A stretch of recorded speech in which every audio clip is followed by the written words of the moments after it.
Hello. Hello, and hello to all of you, our fellow Quarantinos. Pizza roll. Ah, fuck it. What's up? Quarantinos. I have it still stuck in my head from Quentin Quarantino. Quentin Quarantino. Yeah, that's exactly it. That's the thought. That's what I heard too. Oh, it's good stuff. How are you doing? Oh, hey, look, the mic quality is somehow better now. Yeah, it's the same. It's nothing's changed. But what if something did change, right. Roy? Well, MP3 listeners then don't know what we're talking about, so there's no need to worry about that. But for live, Oh, they're MP3s now. I thought they were WAV files. There were always MP3s. Always, we got to make sure man. that phones can download them within the week that it takes to listen to them. Can phones cannot WAV? It's inefficient. It's a giant, stupid, uncompressed file. How do I not know this? Half the magic of what I do after editing is compression magic. Is crunching and keeping quality good. Crunch. So what is yeah, so even though the for the live listeners there's some weirdness, there's like all tests have pointed to Discord spitting out good quality and OBS spitting out good quality, so I think it was just hitting Twitch funny last time. But it's quite possible. Or it's possible that Discord was crumbling under their new load. It's possible. Although, you know, Zoom is now the new Discord for the casual. Well, I knew, to me, and to I think everyone listening to this, for the most part, in terms of games, Discord came along and very easily replaced Zoom, right?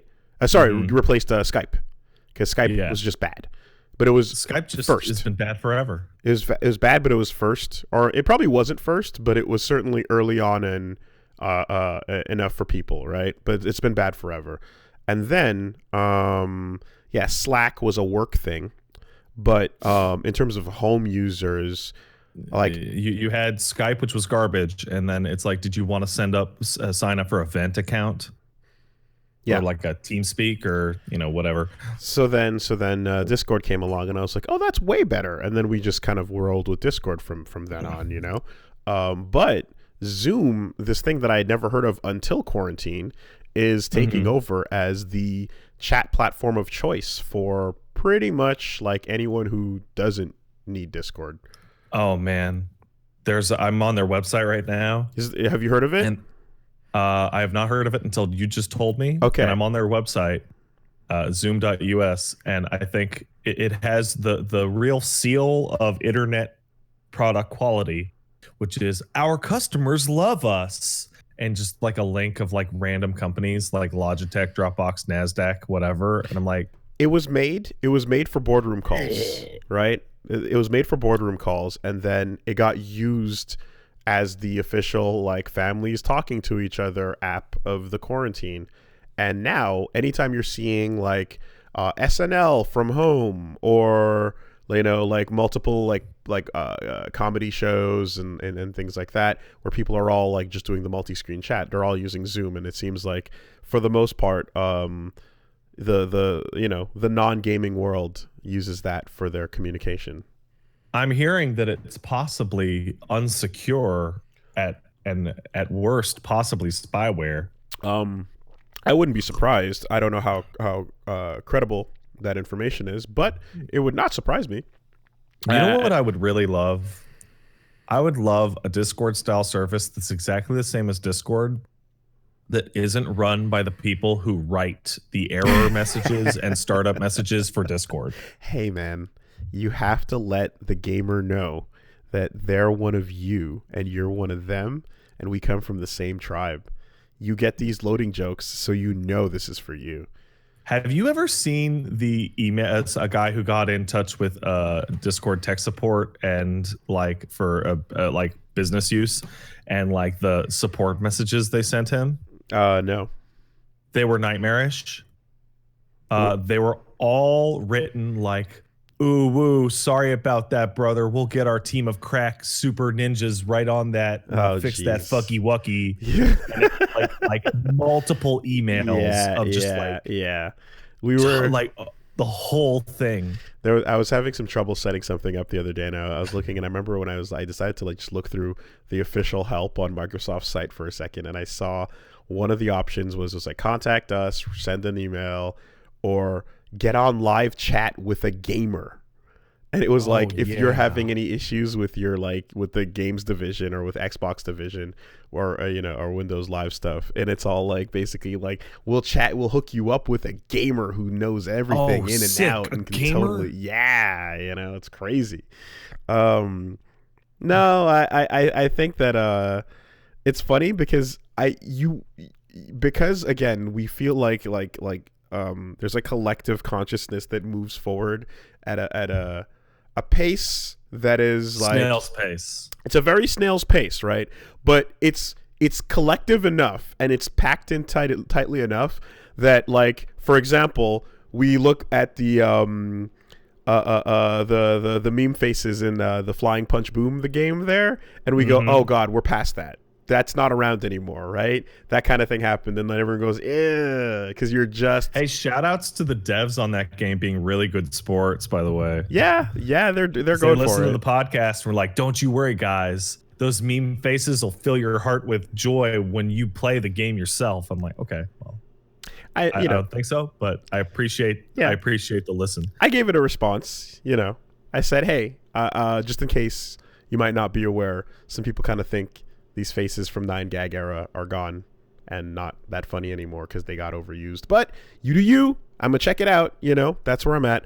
But what I mean is that there are times when you're kind of like, yeah, no one's really, you know what I mean, like saying that anymore, or like unironically, I guess, like laughing at these things, or the whole like fucking no scope 360 headshot, but like Yeah. smoke weed every day, fucking thug life compilations are now like exclusively for the ironic flavoring of like your shit What posts. about And Mysterio calling Spider-Man on the phone to tell him that he's gay that's for Spider-Man? wonderful. That's dated, but still relevant. Like some of them still pop. Still relevant. What kind of dollars was it again? I don't recall. Well, I just don't recall. In any case, with That chimney was my father, I believe. something like Is the that. Punisher bit? Fappo. Yeah, that's the one, isn't it?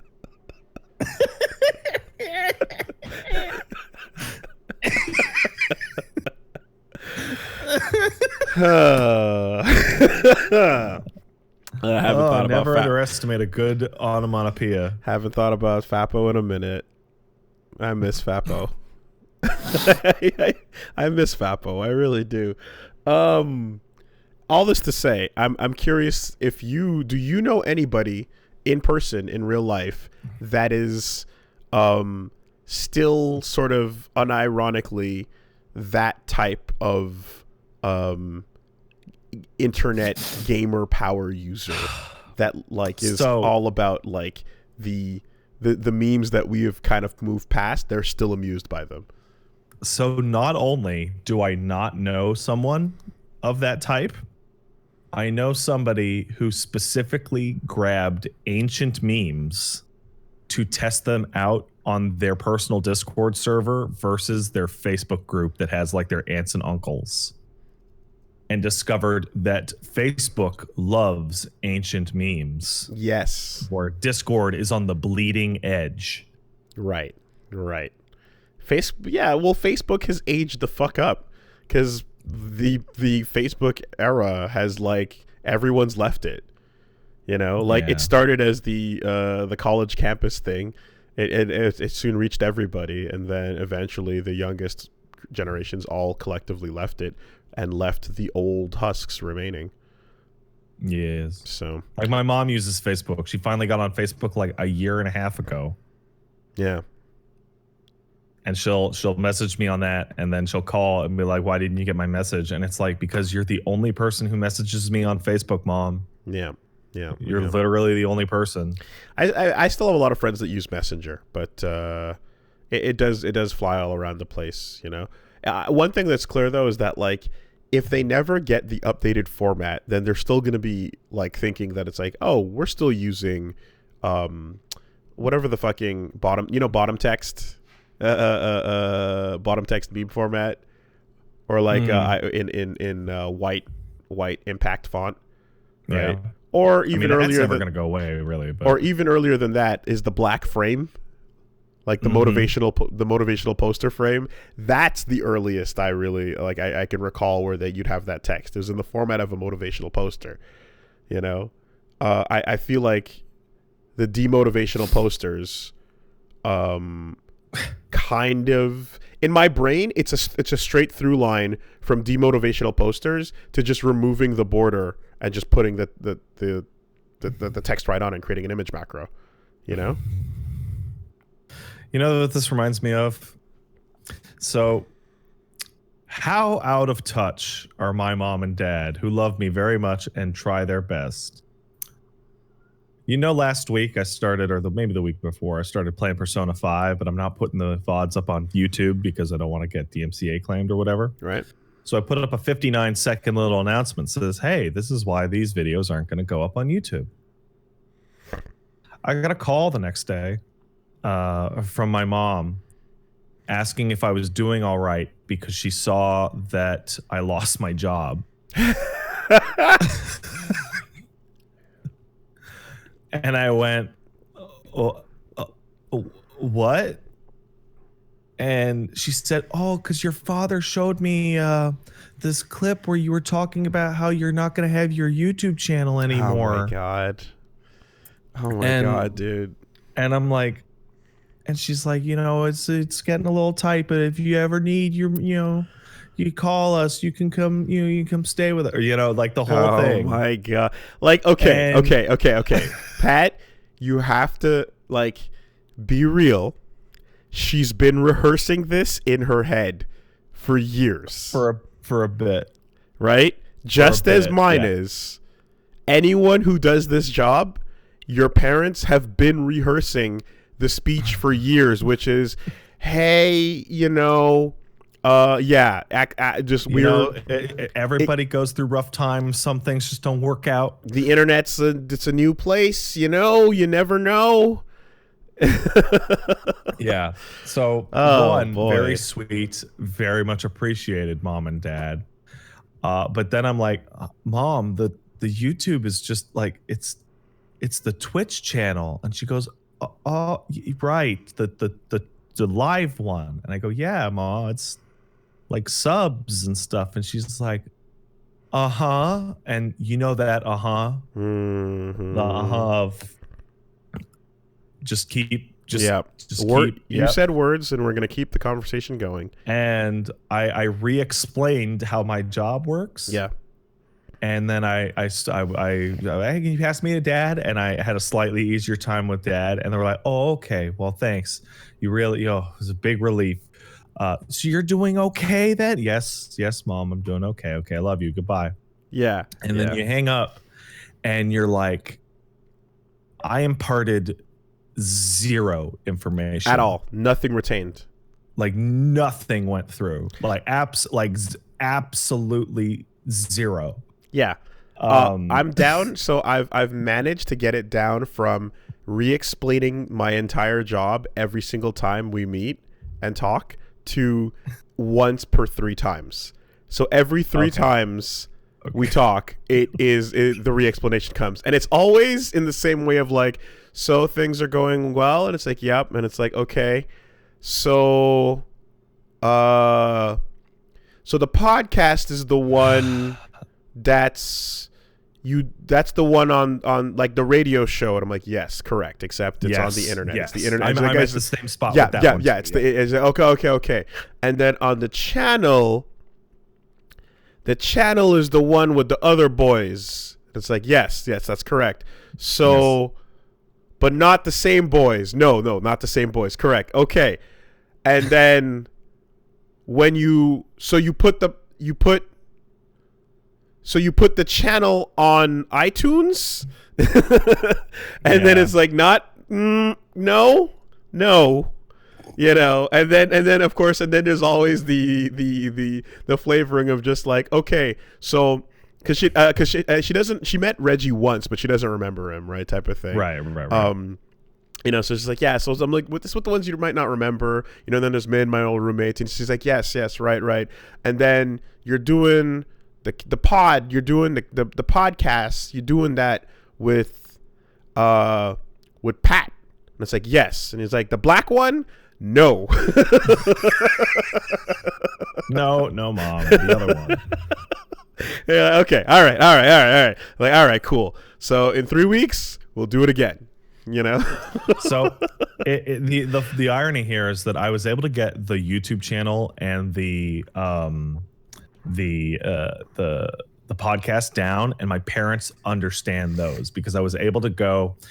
It's like an old time radio show that we do live, and you can download later if you miss it. And we do ads like a old time radio show that they literally remember. Yeah. Right. Yeah. Hey, do you want Johnson's coffee? Here you go. Right. So that one locked in. Yep.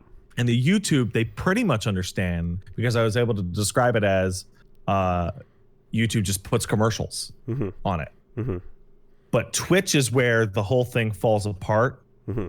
I've been trying to push the tip jar narrative, which I think is like the easiest one to go for. Mm-hmm. Right. It's like a telethon. It's like a telethon. Oh, telethon. Right, we're live right now, and you can call in and be like, "Hey, I support your cause, and your cause is not being homeless." Yes, and feeding that cat. So sure, that's your cause. He's got to get fat. He's got to get big and fat. He's kind of fat right now. I love him. I feel. You want me out for the people.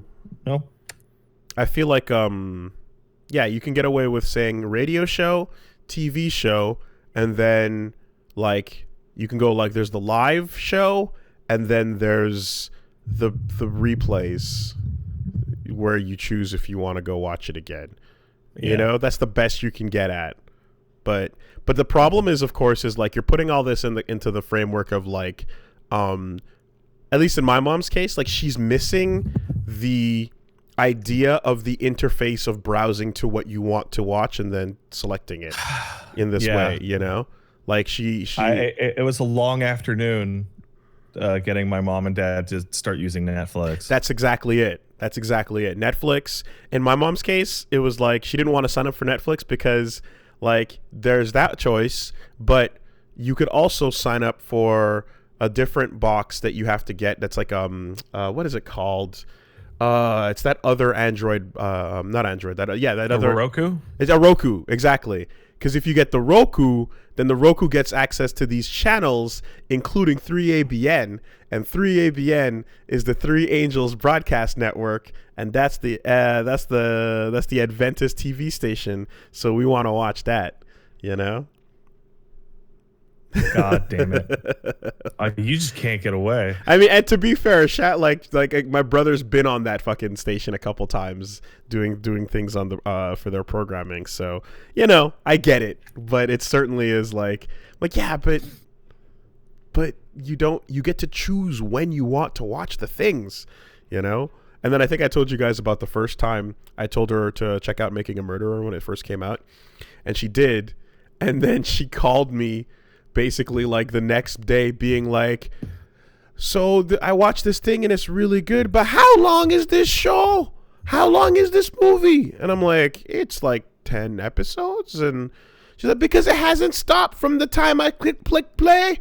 Oh man. And I'm like, what are you? Okay. Oh no. She sat there and let the autoplay roll and didn't know how to back out of it. So she thought the same thing was 10 hours long.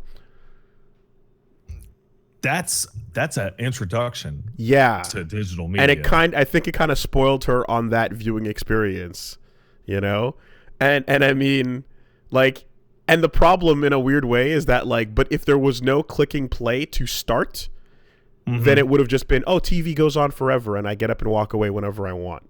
Pretty much. Right? Netflix, I believe, has actually helped my dad sleep because he's a big like Star Trek dork. And he's one of those older guys that like the TV is on, dad goes to sleep. So he'll just hit some random bullshit and like go to bed with like Picard talking in the background. And he's out like a light. Yeah. And it seems like they got rid of the "Are you still there?" messages, but I feel like they would have saved her. You know, we're just like, hey, are you still watching? Because you've binged like 4 episodes in a row. Did you die? If you died, please keep your subscription open. There you go. It really does take a lot of analogies to cement it in, but even when it's cemented, it doesn't dry. The cement doesn't dry. You have to come back the next day and wipe off the stupid hearts that the kids drew in your shit and the dicks that they drew, you know. So to be fair, like our parents grew up in a time period in which radio and TV were like, you know, established basically right in their youth. And basically nothing changed outside. Like the biggest, craziest thing that happened for most of their lifetime was the VCR. Yeah. And that was like very obviously like, okay, and I can tape it. In her case, I'd say the 6 CD changer in the car is fucking wild, because that's kind of wild right now. Because like sitting in the car going shotgun with my mom's car means your feet are resting on gospel cassettes. This is what's happening. Yes. Your comfort doesn't matter. Deal with it. There's a mat, and then there are gospel cassette tapes all over the floor. And that's correct. The 6 CD changer meant that you could fit all of those cassettes onto like 2 of those CDs, and then like even have room for more. And it was crazy, you know. So that was her big revolution. I think this particular situation is described perfectly in a situation that I encountered relatively recently, in which I installed a new M2 SSD into my PC. I got a 2 terabyte like SSD so that I can put all my games on there, yada yada, right? Quick install process. During that install process, I was going through the BIOS and shit like that, and was like, wait, do I have a motherfucking DVD drive? And I opened up the front of the case. I have an R4 case, so it looks like a fridge, and it's totally flat, and you open it up to get to the fans. And yeah, there's a DVD drive in this fucking thing. You actually have one. Forgot. That's crazy. That I added one, and I added one in case of old games, a disastrous failure. Okay. I could use like a boot disk or whatever. And I'm like, boot USB is there too. But yeah. Yeah. But I just like, I went back into the order, and I was like, yeah, for like $12, I decided to add a DVD drive just in case. Huh. I've never used it. I forgot it was there. Yeah. I do not have one. I do not have one. And there are a couple of situations where I looked and I was like, damn, I wouldn't mind popping in this old disc to see what's what. But the consoles are now the exclusive players of all discs. We're pretty much at that. Hey, has there ever been a piece of tech, like a modern thing, that they took surprisingly well to? Like that they understood way faster than you expected them to? When my mom and dad got the cable box that was like the remote that used like menus and shit like that. Yeah. Instantly. My dad had no problem. The TiVo shit they adapted to instantaneously because they were able to mentally connect the dots between this and a what do you call it? A digital VCR, basically. Okay. And my dad was like undefeatable. Like I woke up one day and my dad was playing Wii bowling. Wow. And he was like bowling multiple perfect games. Wow. Okay. like he was completely unstoppable, and that was the only one he was any good at. But for whatever reason, he was completely disaster. Like I didn't want to play with him. He liked bowling enough that he took it to the level that he would fucking crush it. Yeah, It took him like a morning. It took him like one morning when I was fucking asleep. That's or pretty out impressive. or whatever the fuck. For me, the only thing I can think of that actually like went over with no problems would be like she got a TomTom. Mm-hmm. That's the I don't know what the fuck that is. A GPS in the car. Okay. Before the smartphone GPS age, you were going with, Mm-hmm. and before the smartphone GPS age, before the age of GPS, like in the car itself, that you bought a screen that was just a dedicated GPS device, and it would sit on your dash. And she got a GPS, and I remember how she was able to just immediately adapt to it. And it was like, wait, what's happening here right now that is not applying in every other situation, you know? I don't know what it was. I can straight up tell you 100% because my mom and dad also adapted to a GPS, no problem. And my mom adapted to machinery easily, but technology is the longest day in the world. Right. And it appears to be the keyboard. The keyboard has too many buttons, and it's frightening. It's the same reason I could hand my mom a Nest pad, and she would play like for a bit until she was like, "Okay, I'm out of here." And if I hand her a controller, she'll like start to freak out.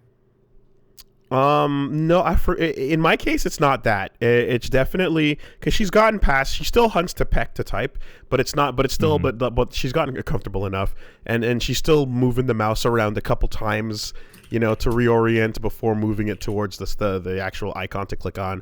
And then she still clicks it once when she needs to click it twice, and clicks the browser twice when she needs to click it once.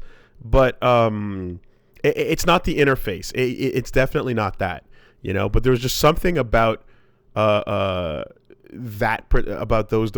integrating the idea of GPS and finding your way home and whatnot that just clicked naturally, I guess. Maybe I forget the name of the old guides they used to use. There's a something guide that people used to use Dummies guide. No. When you're driving, you'd pull out a blank guide. A map.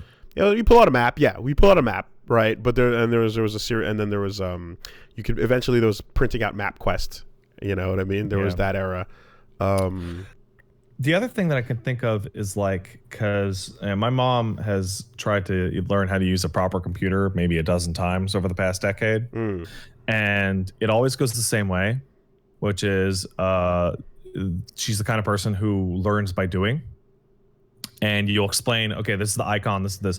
You double click on this, and it'll go okay until a mistake is about to occur, and the mistake is always like terrifying. It's always, I just delete this, and you're like, no. Yeah, stop. And then then they become like anxious for the rest of the process. Right. Where it's like, well, what if I double click on this? Will it die? And the answer is probably not, but it could. Yeah.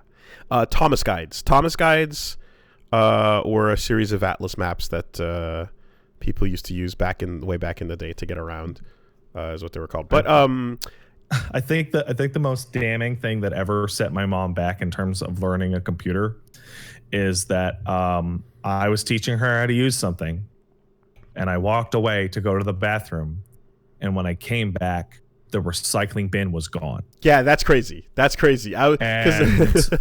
Yeah. And I'm like, Mom, where did it go? She goes, where did what go? And I went, oh my God, you have to get off this computer right now. Right. That's wild. My computer and the recycling bin. Like how? What? Yeah. We, no, in our case, the recycling bin was almost like, it was almost bad because accidental deletions were like a problem and like panic, and then I'd be like, oh no, it's fine, check it out, it's over here, it's actually not gone forever.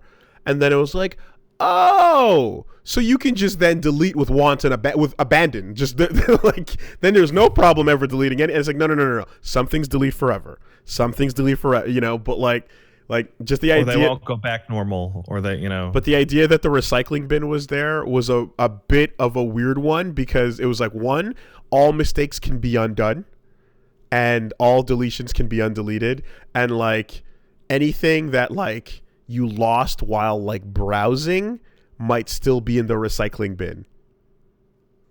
Do you know what I mean? Yeah. Like it was like no, the recycling bin is not catching concepts. it's not catching closed. It's not a big scoop to just scoop up everything so you can find it later. If you open up a window and then you close it, the closed window does not go to the recycling bin. You know, it was. I forget what the term is. There's some like 3-letter term that that means that the error is between the Pepcac. user and the keyboard. Pepcac. What's that? Pepcac. Peb Problem. exists between keyboard and user. Yeah. Because it's like, what does that mean? Oh. Oh no. Between keyboard and chair. Between Chair and keyboard. Yeah. Pepcac. Yeah, there it is. Problem exists between keyboard and chair, or chair and keyboard, whichever. Yeah. That's old IT language for all you new kids out there. There's an era of kid that is listening to this that never heard that one. And you can't, and like, so this is the weird part, because this is accuracy, because like the inclination to go, I've never heard Pepcac, that's some boomer talk, and it's like, actually we're discussing the real boomer talk right now. This is straight up millennial talk. You know, it's the in between. It's before your time, but it's later than Zoomers. But it's later than the boomers we're describing can understand. You know, but you know what I actually think is really early funny internet about boomers and millennials. The real boomer gang still keeps calling everything the young people do millennial stuff, even though that generation is like 25 to 40 now. Even though they're homeowners, right? Because they said it for long enough that they just thought that millennial meant the youth. Yes, anything younger than me. That's correct. And it's like, guys, we're old enough to start dunking on the youth. Yeah. Hey, this one's gonna break the it's gonna break the listening of the MP3 file a little bit, but I have a question that I'm generally curious to see what the live users are thinking right now. Ask away. Live users, live listeners, and listeners in general. I'm curious. Do files on your computer display their extension type? Oh. Do you have... Mine do. Of course yours do. Do you have .txt at the end of your text files? And do you have, .zip at the end of your zip files? I'm seeing an overwhelming yes. Okay. Overwhelming. Because you still have to go in and do that manually. Right? Really? Yeah. When you do Windows installations, it hides associations with known file types, extensions for known file types, and you have to go in and turn those on. So, like, I'm curious to know how many, like, are we at an age where, like, people have used their first computer that just didn't have those extensions on, and they just got used to that. Because that's a whole other thing that's going to be happening at some point, right? If they're interested in hiding file types from people, and then there's definitely going to be enough people that are like, well, I never turned it on. You have to dig for that. You have to go into your folder options and turn that option on specifically. It seems insane to not have it. People are saying that Windows 10 might have it on by default. Let's check it out. I've installed Windows 10 Home. I've installed Windows 10 Pro. And like in both Pro and Home, it was off by default. It was hidden by default, rather. It does not. Yeah. Yeah, it's a weird one, right? It's a weird one. They definitely want you to not see those file types. Yeah, it is totally not on by default. Yeah, weird. I don't ever remember doing that. I guess I must have done that day one of installing Windows 10 because I was gonna go make something and I wanted to turn a JPEG into whatever. Oh man. Yeah, if you're doing any form of like, editing work or like rendering work or like, if you have anything from Adobe installed on your system, you're gonna need your extensions. You're gonna need, it seems ridiculous to like use it on just that level where you're like, this is my document and this is my video and that's my song and that's it, I've just been hit with a wave of, Patrick, the computer's running so much slower. Did you install another one of your games on there? And I'm like, Dad, my Bonzi buddy told me that the computer's running slower. My buddy is right there, and it is like it is strangling the computer. Hey, you don't talk shit about the Bonzi buddy. I can't get over it. I know I've told that story before. I know I've told it like 10 times, but it's just like it was so outrageous. He's so useful. mad. I'm still mad about it years later. He is helpful. Don't you talk shit. The Bonzi buddy is helpful. He would never lie to me. Oh my god. Man, that era. The era of fascination with transparency on your desktop, where a little paperclip or a little purple gorilla or any other thing could be could just sit there and fucking suck the life out of your system. The same era. My dad also did this thing where we had our consoles hooked up through a VCR into the TV, which was a slightly more complex setup. Yeah. And he would actively dissuade us from learning how to do it, because if we knew how to do it, we would figure out that, in fact, there is no difference between putting it in our TV and the big TV in the living room, and there is, in fact, no danger to that TV at all. Right. Because it became, you can't use these games on that big TV, you'll break it. Man, and it's like, God, what I wouldn't do for a fucking Snopes back then, Just it was such an impossible to crush rumor that parents would share that must have come off of TV. It must have come off of a dumb TV report one day, or like a weird like fucking episode of Ricky Lake or something. Because like it was so omnipresent, you couldn't get around it. Everyone's parents believed in that, Either that or they didn't want the kids using their big TV. Okay, I got a question for you. Did you get into that space and that time of internet cursor customization? Yes. Where you put a little Mega Man for your cursor and he's running when it's loading, and he stands still when you're not doing anything, and when he's doing a big load, he's jumping. Did you get into that era of turning your fucking desktop cursor at all times into the StarCraft cursor? I got into that twice. Come on. What? Talk to me. So one was in 97, I want to say. Yeah. And it continued into the StarCraft era, and at which point my dad was like, fucking stop that. And I was like, okay. And then I got into it again when it looked like everyone was gonna have to jump to Windows 8. Okay. And I started to look into the mechanics of customizing the desktop to kill the Metro view.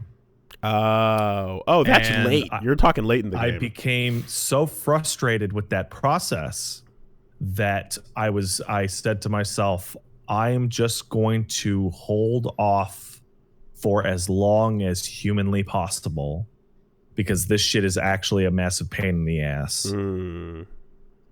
Yeah, dude. Okay, that by the era of Metro, that's way late in the game. That's like the last 10 years. That was a response to a problem. No, I'm talking late 90s, early aughts, right? Here's what we were doing. Not even early aughts, to be honest. It was really late 90s specifically. We were getting those cursors out, video game cursors, replacing your main ones. We were getting in some cases the sprites from games were just terrible because you couldn't tell where the fucking top was. Because again, the Mega Man cursor, it was just a little dot that was like, this is your actual click point, But fuck it.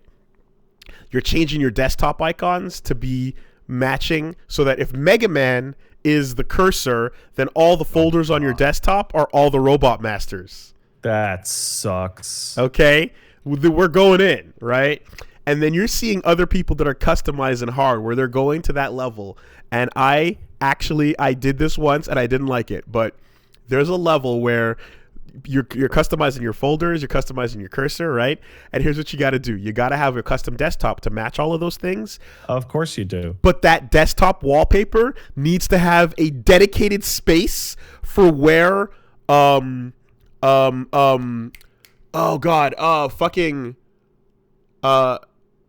Winamp minimized. Minimized Winamp as a small little bar needs to be in a set space. And like the edge of that corner has graphics flaying out of it that integrate into the skin and make it look like it's a part of the desktop. So you gotta have your Winamp. This is too far. You gotta have your Winamp corner, and the desktop and your Winamp are like synergetic. You know what I mean?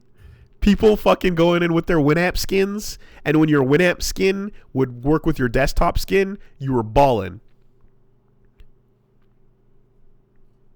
Fuck, I miss Winamp, which is stupid because like I could just go get it. It still fucking works. People, but it kicks the llama's ass, man. It really whips the llama's ass. And it was baby's first minimalism. Do you remember getting Winamp version 3 and just being like, ugh, fuck this, and just going right back to 2? Fuck this, you shit. We go back. So awful. We want the small little bar of text. We want it to scroll and look kind of cool, and then we want, because like at the time, like all the power setups, the power user setups were all like God, what do you even call it? It's like a sci-fi kind of HUD feeling where it's like, oh, yo, my desktop is actually a web page that's displaying my cooling. My right, it's displaying like my CPU usage, and it has a little Google search bar at the bottom. That's crazy. And I remember being like, how'd you get that Google search bar on your desktop? What the fuck? And it's like, yeah, the active desktop, exactly, right? And like there was this whole like fucking just era of we are getting next level desktop tech, but we're still using Winamp. And like you gotta have your desktop look almost like a car dashboard was a lot of them, where you'd have all these dials and accelerometers and shit like that. It was a whole to do.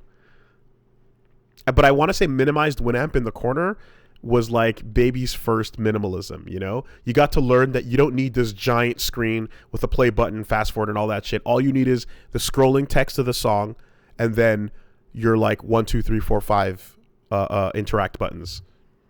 I feel like Winamp was the preview of most of our lives to come, because it was a program that you loved using, and then it updated.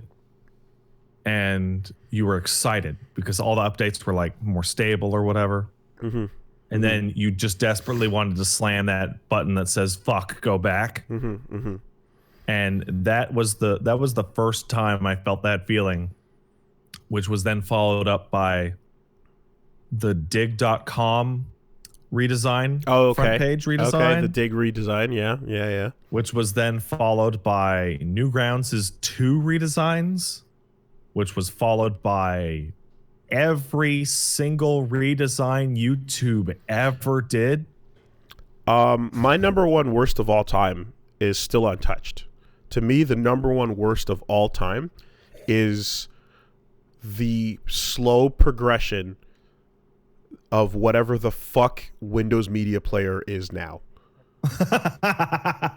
Oh man, Windows Media Player Classic is so good that it's still the. It's like, insane. It's still the fucking media player of choice for your animes. There's nothing DLC, dude. There's nothing on the level of this because like Windows Media Player and every shittier version as time went on.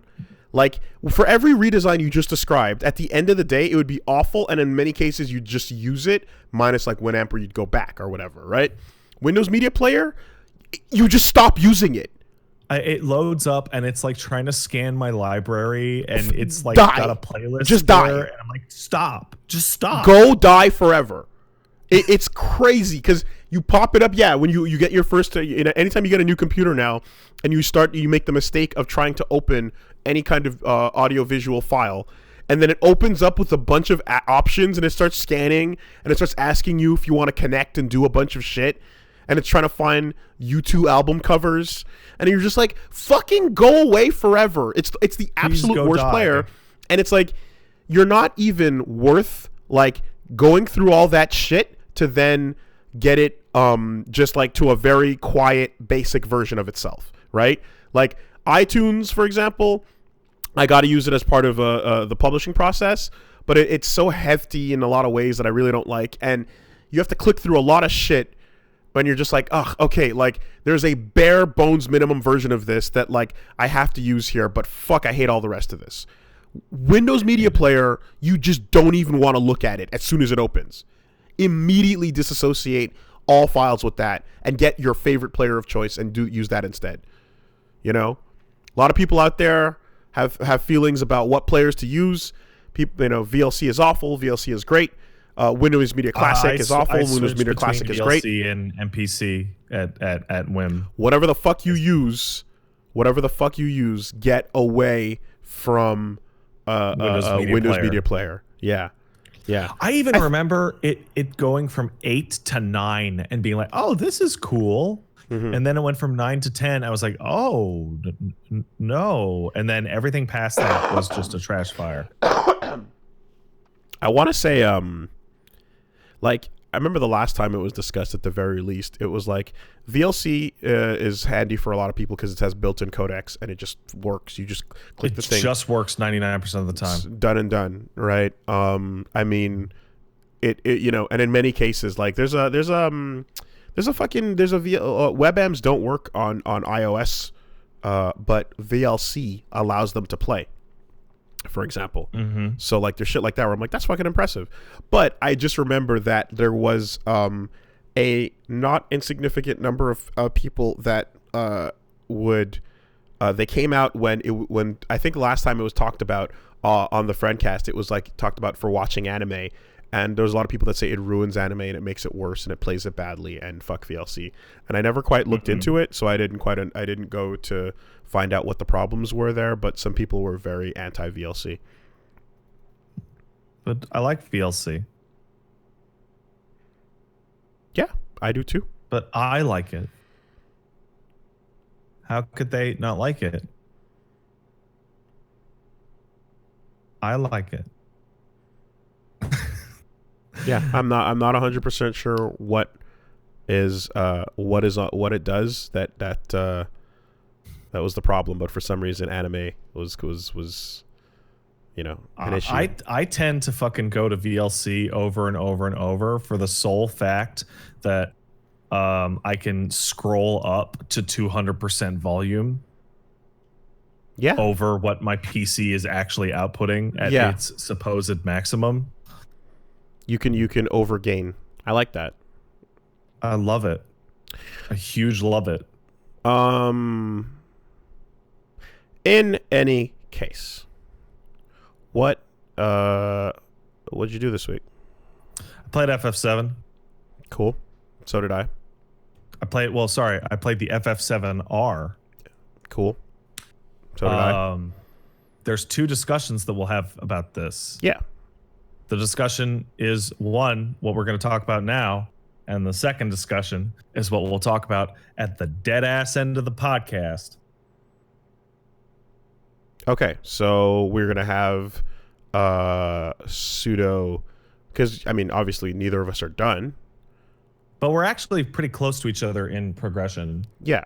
So you want to just talk about it all at the end? Yeah. All right. So let's put it all at the end. Aside from, I do want to say it's really good. It's great. It's really good, and the music is great, and I'm very enjoying the gameplay, and it is very high quality, and I love the extra characterization on the characters. In particular, I'm so glad to see Barrett get to have way more time to be insane. I think it's better contained altogether than it is split into two parts. So, hashtag sponsored. Of course, of course. Oh man, the embargo on that thing is so insane. The embargo on the FF7 codes that we got were like, make sure to mention every 20 minutes that this is a sponsored video, and I'm like, wow. Hold on a second. Every 20. I'm like, I'm gonna write an email. Hey man, if I put it in the title, do I really have to say it every 20 minutes? And he's like, no. I'm like, okay, because thank Christ. Yeah, that's an 8-hour stream here. That'd be incredibly awkward. Fucking mid boss fight. Holy shit! Oh my god, this is a sponsored video. Yeah. Okay, so we'll talk about that later then. We'll do that at the end. Let's see. What else did I do with my week? Not much. Yeah, that was a big chunk of it. I tried the Legend of Heroes Trails in the Sky games, and discovered that I am not allowed to play them with my OCD because those games have too many characters to talk to and they update too often, and I can't make any progress. And the whole thing makes me stressed out.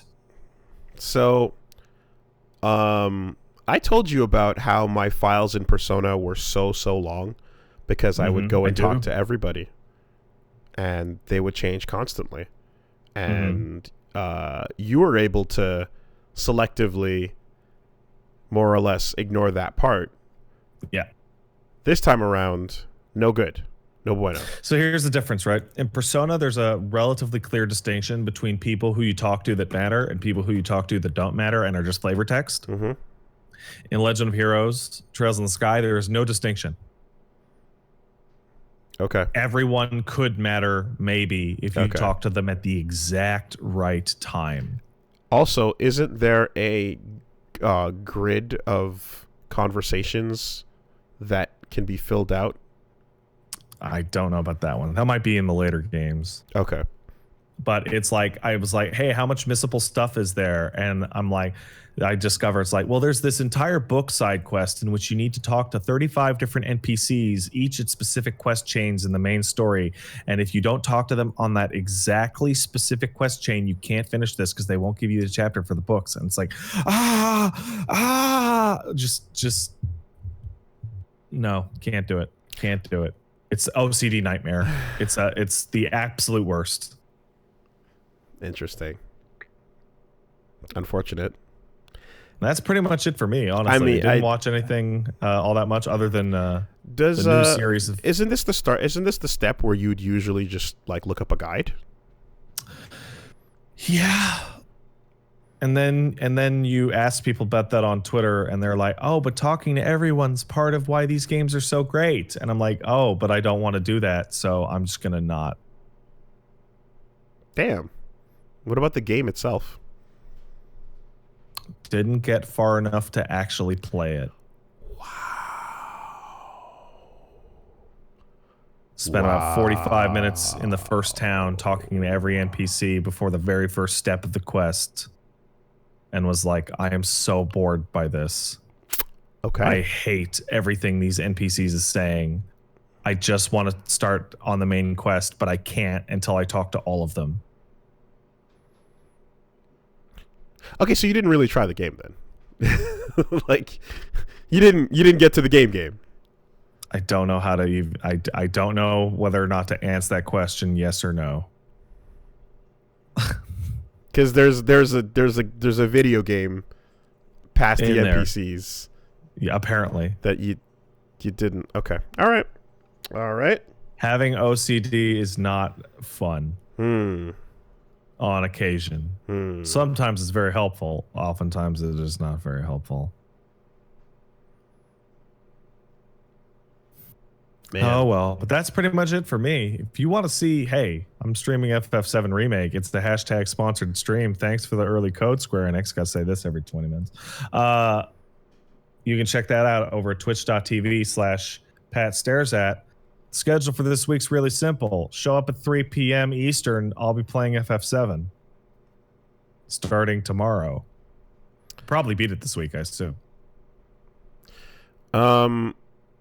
So I've discussed this a couple times with Min, but like we were talking about Chivo Horse, and we were talking about how like there's different levels of it, and how we used to work with a guy who would literally divide his time into achievements per hour to determine whether or not it was worth playing the game. And then he also talked about how like his own brother is someone who would like actively only care about the completion bar. And if a game with easy enough achievements, or with achievements that he cared about, had a DLC campaign that would show that like you had to spend extra so that bar would actually go to 100%, he would just dodge the game entirely. And it's like, okay, now we've moved on from like whatever the fuck we used to call this to full on your compulsions are ruining your gaming experience. Yeah, that's a whole step of crazy past where I'm at. Or maybe it's a different target. But in both cases, that doesn't even have anything to do with playing the game. In both cases, I would describe it as like a game that you might otherwise enjoy is locked behind a cage of your own making, And in his case, I'm like, I mean, I guess, you're working in like an aspect of it, which is like, hey, he doesn't want to buy that extra DLC. But the idea that you could like not still enjoy the game without that is, anyway.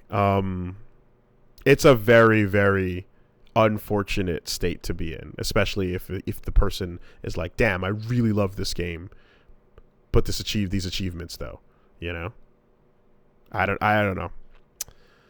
I don't know. I put there's the significant differentiator on that is that for these folks, the game almost doesn't even matter. It's literally about the achievement. And in that part, I would actually liken it more to almost like gambling. And like the dopamine release of seeing like the number be complete at 100%, which I understand that desire. But for me, it's like,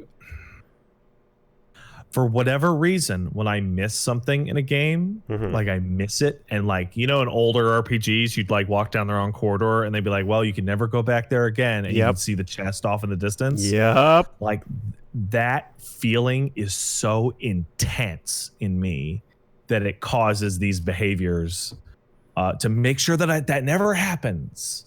Right. Which can occasionally just kill games entirely. And speaking of that feeling, how great is FF7? The instant you start walking down a path that's the wrong path, someone goes, oh, I don't think there's anything this way, and you're like, thank you for telling me that I should go down this way. We'll get there. There's such quality of life. So anyway, the idea of the idea of you potentially like liking the game, of course, is where a lot of that like the damn, that's a shame comes from.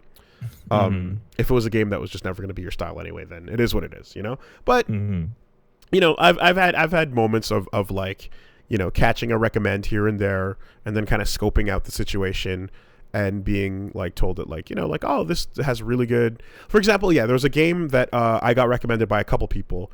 That I was told like, this has really good writing and characterization. It has an interesting plot, and you'd probably really like it. And it was called, I want to say it was called Wonderful Every Day. And I was like, oh, there's a lot of things that, possibly could be interesting. But when I looked it up, and then you just go to that image search, and I I just got hit with what you see there. And this is visual novel with multiple roots. Yes. And I'm like, this isn't my flavor. Yeah. This is not my flavor. This is your flavor. This is not my flavor. You might have mispegged me on this one. Look at those anime girls. Their big eyes. That it just Am it I is cute, it is full neuron? It is full on ignorant judging a book by its cover. Oh my god. But I am judging the fuck out of the book, and I'm it's not. It's like the three identical big ass eyed anime girls standing next to each other, and I can't tell the difference between any of them. Two of them even have the same hair color. Yeah, I'm looking at that exact screenshot. Oh, and that's totally your thing, Wooly. So I'm like, listen, it's judging a book by its cover, and it is what it is. But oh, it's the winner of Best Story in the 2010 Moe Game Awards. I just, I'm going to have to dodge. I'm going to have to dodge on it, and that's okay. I'm okay with that. But it's wonderful every day, Wooly. I'm okay with that. That's fine. Yeah. And so that's a full-on, like, there might be some stuff in there that's interesting, but, like, I definitely feel like, there's sometimes you can gauge it's the the bar where you're peeking around, you're like, this is my favorite bar, come check it out, and then the guy's looking at it and then someone stumbles out drunkenly and says whatever you need them to say, and then you're like, yeah, Steam has become a hilarious place because I'll hit my queue and it'll be like, oh, this cool little indie game. It's like a ripoff of Bomberman. And then it'll be like anime impregnation simulator now with extra DLC. And you're like, why is this in my queue? Is this because I keep hitting next in queue without blocking games? Is that why? There is nothing wrong with this aesthetic. It's just not to my tastes. That's the important distinctor. So yeah, there's examples like that. there's examples like that. I mean, fuck. We were just talking about the Somnium Files the other day, right? Yeah. And I remember like when you go to look that up, you're just like, oh, this goes hard in that paint. It looks like a really high-end Virtue's Last Reward. And if you like that, that's great. And if you did not like that, oh boy. Oh boy. See, I loved 999. I thought that was fucking great. I was super on board with that. But then again, that is an anime via an art style that is just not the same as what we were just describing. There's so, I don't know what I would call it, like a 3D anime art style. Yeah, it's there. I don't know. But there's different anime art. There's different art styles. But okay, so that's pretty much you just gave that a shot, and then all of it was on the back end. So that's correct. No worries. I'm gonna just pass this down to Wolves because my week is over now that FF7's kicked to the end of the podcast. Okay. But in any case, you can check out Pat Stares At. That's correct. Yep. That's a Twitter. That's a YouTube. That's a Twitch. Cool. Okay, so yeah, same here. So tagging FF7 for the end. So that topic aside, one thing I'd like to talk about is I reached Zen in Black Mesa. Okay. And it is really pretty. And it feels like you're walking through a screensaver. It feels... Have you seen a lot of the new Zen or any of it? I have. It looks like you're walking through Pandora in Avatar. There are floating, beautiful jellyfish things that float around you. There's anytime you see the mystical night forest kind of magic, that kind of screensaver. Oh, I know what you're talking about. Yeah, where the sky is just a nebula and lots of little fireflies and alien plants are just growing. So Wooly, I'm going to send you a screenshot right now. Sure. This is a screenshot of a PC Gamer article that compares Zen It's pretty much all you really need to know, because everything you're describing is hilarious to me, because I played Zen back in 1998. And oh my god, that's Zen what it was looked noticeable as like the ugliest piece of Oh, shit level in the entire fuck. game. Wow, Absolutely, that's horrible. what Zen used to look like. That's Yeah, dude. crazy. That's terrible. Dude, it was so bad. Oh man, it's a bunch of floating flat textured polys. I mean, admittedly shit's dated. You know, it is Like, what it is. Wait, message. What? That's the wrong. Man, this fucking. It's so awful when like links are so long on Google image search. Okay. Well, I mean, the new here's Zen. here's a good one for you. The new Zen is fish flying through the sky, and it's underwater at the same time. Yeah. Okay. The old Zen is really just nothing. Like floating old rocks Zen on a skybox. It was so bad, and also it played like shit. Yeah. And the devs came out afterwards and were like, "Oh yeah, we banged that out in like a second. It's gonna haunt us forever." Yeah. So that's why when Black Mesa was being made, there was the point where you go through the teleporter to Zen. At like Black Mesa 0.98, like whatever it was right before the 1.0 launch, it was the whole game up until the teleporter.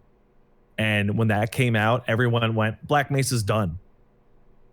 Because no one wants to play the Zen levels. Right. So the Zen levels were pretty much completely remade from scratch by the mod team for Black Mesa.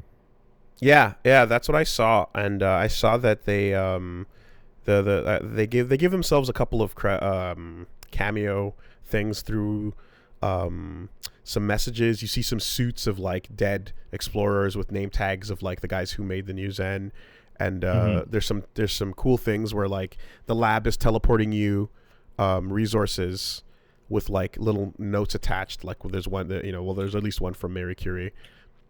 But yeah, so the new Zen is like you look at the sky, and the sky is it's nebula, it's space nebulas while simultaneously being underwater. Right, and then there's all kinds of just amazing, beautiful, flowy screensaver world, right? And you're still jumping from platform to platform, but then you get to like the brush and the jungle, and you get to the underwater, and then you get through these little, oh my god, and then you get to through these little caves, and it's just gorgeous. It's beautiful, Yeah, it sounds like what you're describing is like the fuck, I forget the name of it. The Coral Highlands. The Coral Highlands. Sure. Where it's like it looks underwater, but it's not underwater. But it looks underwater. And yeah, you just kind of, you go through a lot of like nighttime kind of like, oh, here comes the boom pups and the head crabs in their natural habitat, Yeah. and the spitters and all that, and you're running on leaves, and there's giant lily pads that sink if you stand on them for too long, and it's just a completely different flavor from the hard lab that we were in, and then the New Mexico desert, I guess. Yeah, it's great. It's great. The other thing about it, of course, is I've been in it for about like 5 hours now, and we're about half. I feel like someone said you're about halfway through, because we got through it. We fought a boss in it, and then it's still going. I thought the end of that boss would be like the wrap up, but it turns out there's more to it. So like, nah, you see the final boss, you'll know in a second. Okay. You're like, it's that guy. Okay. Well, in any case, it was it was pretty wild. And here's a question: did old Zen give you the air dash at the same time? No. Oh, not that I remember. Okay. I remember there being maybe a double jump, but it sucked to use. My memory on this is bad, because I actually, like, the last time I played this was in like 1998. Okay, well, in Black Mesa, you get the double jump. It was a long jump. It Okay. was a long jump. It wasn't an air dash. So now you have jump and then air dash Mega Man style in any direction. Oh, that's a lot fucking nicer, isn't it? It's fucking great. It's fucking great because like there is like a couple like you go through the game using it, you go through the levels using it to platform and whatnot, and then you get to this boss where the game gives you reminders. It's like, by the way, remember, use this dash to get around really quickly. And then you fight a boss that moves fast enough that you have to use it to navigate. And That big four-legged super head crab the motherfucker. giant head crab, exactly. Mama crab. Yeah. You got to use it, you know? So I danced. We danced. We had a good time. And I really, whatever the fuck it was before, man, this thing is great. The new Zen is fantastic. It's also really... That's great to know. It's also got these cool moments of going into like the they have whatchamacallit, like human stations set up like air sealed, Like little field camps. airfield, exactly, vacuum sealed camps, and like inside of those camps shit's all fucked up, and like head crabbed dudes that are wearing the hev suit are coming at you, and they're much more resilient because they're wearing their That's suit. very new. Yeah. So you got to deal with zombos wearing fucking the suit, and you're hearing the beeping of their life support systems. And that's cool. it's I great. like that. It's great. Yeah, totally. You know, it's definitely goes really, really horror-y in those moments. Hell yeah, good stuff. It's good stuff. I feel like I can't be too far from the full-on wrap-up, but No, Zen's the end. we're just I guess Zen has 4 levels. okay. We're about to find out the political situation, I think, or at the very least get a better understanding of what's happening with these you know. Oh, the Vortigons. Is that what they are? Yeah, the guys who shoot lightning at you. Sure. So, yeah, we'll find out soon. They're cool. So there's that, and then oh boy, I am very excited to talk about Dokapon Kingdom because I'm seeing some weird Yup. gamery coming out of that. What are you on the outside? What are you seeing on the outside? Because before we go inside, I'm curious to know. Reggie trying to keep the peace, and Is you that- sacrificing things to corn. Okay. That is a hilarious interpretation of events because Reggie trying to keep the peace, quote unquote, involves him using a behelit. Okay. And I think I described what could happen in the game before when you start losing. You have, yes. He fucking cashes it in and becomes the Satan. And man, right? When you like there's still a dedicated there's still randomness on your side in the sense that like he still has to be able to roll and able to punish you in such harsh ways, but he becomes the Bowser, right, on the board. But there's tons of things that are Bowsering on the board anyway, and this whole game, every time I thought it was full of shit, it holds my beer and then goes another layer deeper. It reaches into like extra chambers. It has extra chambers of shit to pull deep feces out of and fling it at you. Like it's so crazy to see like a game where you can be. It's not just like because the positions haven't changed. The positions changed a little bit, right? There's been like a lot of there's been some back and forths. I was in first, and then I went, things bounce back around, and so on. But it really just it is impossible to play this game without developing full on hatred for everyone you're playing with. It can't be done. It is designed like it is completely impossible. I don't think it can be done. And that was already reaching its peak, and that was at a level that is shocking. But what happened was, someone wrote in during a session and basically dropped a donation and said, "This is for the creation of the blood pool." The blood pool. I heard about this. And I'm like, what are you talking about? And they're like, this is to incentivize the winner to win harder. The winner will collect this from the blood pool.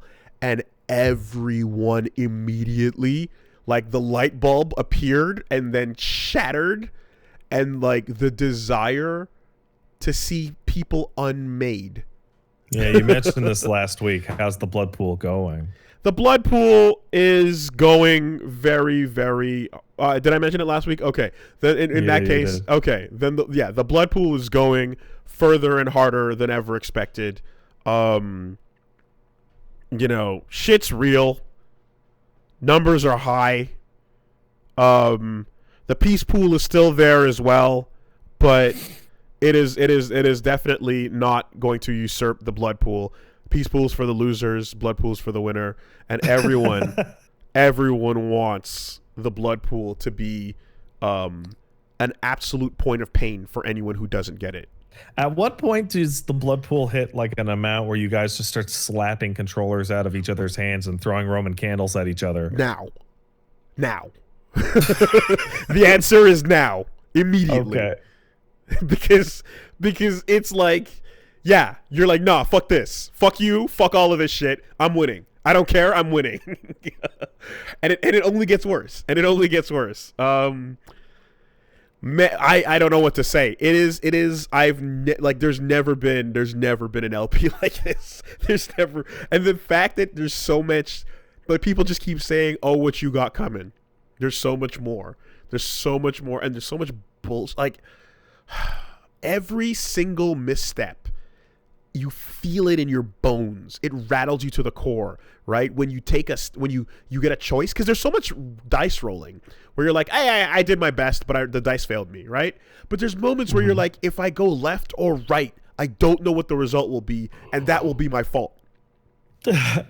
And literally, we're just gonna assume something bad is gonna happen. There's a point that we got past where, like, Reggie and I are having like fucking, like, you talk about like 4D chess, and it's like, nah, this is not like it goes to like 8 dimensions of like outthinking what your next step is gonna be while I'm putting this down here, and like I'm option selecting. Because, like, we're both trying to get back to an objective with a certain number of things. And, like, there's just... Oh, God. There's so many plays. And I'm literally, like, trying to create a fucking Yomi layer 8 to get past what he's about to do. And Min's in the middle trying to create chaos. And I just... Yeah, there's nothing like it. There's absolutely nothing like where this game is going right now. And we are all getting really good at pinpointing our individual anxieties and fears and doubts and using them against each other. Oh, man. To get further in the board. Tempers are flaring. People are getting heated. Shit is getting real. Like straight up. And like you said, there's money on the line. So it's like it's getting dirty. It's getting very, very dirty, and I've never seen anything like it. It's insane that this game does not exist in a modern form. I was taking a look at that while you were talking, and there was a Nintendo DS version. Yep, single player only. And that's pretty much the last one. There is no room for hate games anymore. This is a hate game. It's quite possible that the devs all killed each other during like a testing run of like a 360 version. The game hatred does not have an ounce of the hate this game has in it. The irony, of course. Coming to Switch soon. The game's banned. How the fuck? Whatever. Dokapon Kingdom, the Salt Party Story Mode LP continues on Wooly Versus, as does Black Mesa, as does KOTOR. Boy, that game knows how to have you land on a new planet when you have no idea what you're in for, and like you're just kind of like, okay, whatever, new planet, who dis? And then they put a fucking hook line into you. Do you remember Mandalore? Of course I do. So I land on this fucking planet, and they're like, nah, go there though, and I'm like, okay, and then they're like, hey, do you want to meet Mandalore? And I'm like, sure. I would love to meet Mandalore. And then I'm like, ow! One line of dialogue in. And we stop right there, you know. So KOTOR is fucking bopping as well. So that's KOTOR 2, Black Mesa, Dokapon Kingdom, and of course other things. You know, get into fighting games continues, and other. You know, there definitely will be a return to like Table Lords and shit soon. But the desire to play Dokapon feverishly is that not Table Lords in spirit? It really is, because it is a board game at the same time as Assault Party. It is Table Lords in spirit. You are correct. Remember we talk about like all weekend Risk games? Yes. 100% this. This is what it's about. Mm-hmm. The end of that session at 1 a.m. was like, motherfucker, like we're brainstorming, like we just gonna do a sleepover? Like, yeah, let's all get in our pajamas, do a sleepover. Might just do a PJ sleepover Salt Party, because nobody wants to stop playing. Oh, hey, I can still hear you. I'm just getting some orange juice, by the way. No one wants to stop playing this thing. So right now, you know, like I'm workshopping the idea of doing an all-night like session just to crank some hours into this thing, because we always want more. We always want one more turn. Of course, you know, got to make sure that like we don't disturb Punch Mom, who is, you know, got to find rest while this is going on. So, you know, we're working out the details and trying to figure out how to make it happen. But it seems likely, if only because we always walk away from this going, God damn it, I'm down for more. Which is, you know, I suppose a good thing. Yeah, until, and here's the moment, right? Until someone gets salty enough that they're like, I don't want to do this anymore. And then you force them to play until the end. You forced them. The possibility of that scenario is non-zero. That's one of my favorite ways to term something. It's like, what's the likelihood of this? More than 0, which is too high, you know? Yep. I mean, the discussion of the PJs was, hell, that was version 2 of it, because that was that of me like I brought that idea up. But the first time at the end of a session, I was like, okay, we have to stop now because our bodies are failing us. But there will be a time, because what happened was like we got to the end of a save, and it was like it did a little summary of the week, and then Reggie like we were talking, and then Reggie put the controller down to his right, and I looked over and I noticed, and I'm like, oh, you resting your hands there? Oh, that's a nice little presumptuous putting down of the controller before anything has been said or agreed upon. So I just kind of let him know. I'm like, you listen up. One of these days, you're gonna put that controller down, and I'd be like, oh, you just stretching your fingers out? You just getting a little bit of, you know, you just wiping your hands off a little bit? I'm pretty sure you got to pick that back up, because we are not leaving until I am satisfied with the progress made today. Because we like, it's just, you know, and that's where it's at. He's like, yeah, okay, you know, word, okay, you know, we can do it. So we'll see where it goes. But yeah, that's where we're at on it. If you enjoy if you enjoy the suffering, then I think you're gonna enjoy where we're going with this. So That's waiting for the point where you start poisoning each other's drinks, so that you have to shit your ass, and then they can fuck up your turn while you're shitting your ass. So you can't really fuck up other people's turns, because if you walk around with your own controller, then no one else can control your game, you know. So that's what it is. Also, currently we're at the point where, well, right now the mantra is blood, salt, and honor, but that last one is questionable. We'll see of where course it is. We'll see where it go. Because you're gonna get to the 95th percentile, and it will become clear that there is some kind of unconscionable backstab that can be taken. And I've just in my, you ever like just be talking and then a genius thought appears in your mind? I just remembered what the absolute most salt, murder inducing, infuriating thing anyone could ever do in a competitive game is. And that is when number 3 realizes that they'll never be able to beat number 1, but they can drag number 2 down to the bottom and make sure that number 2 doesn't win.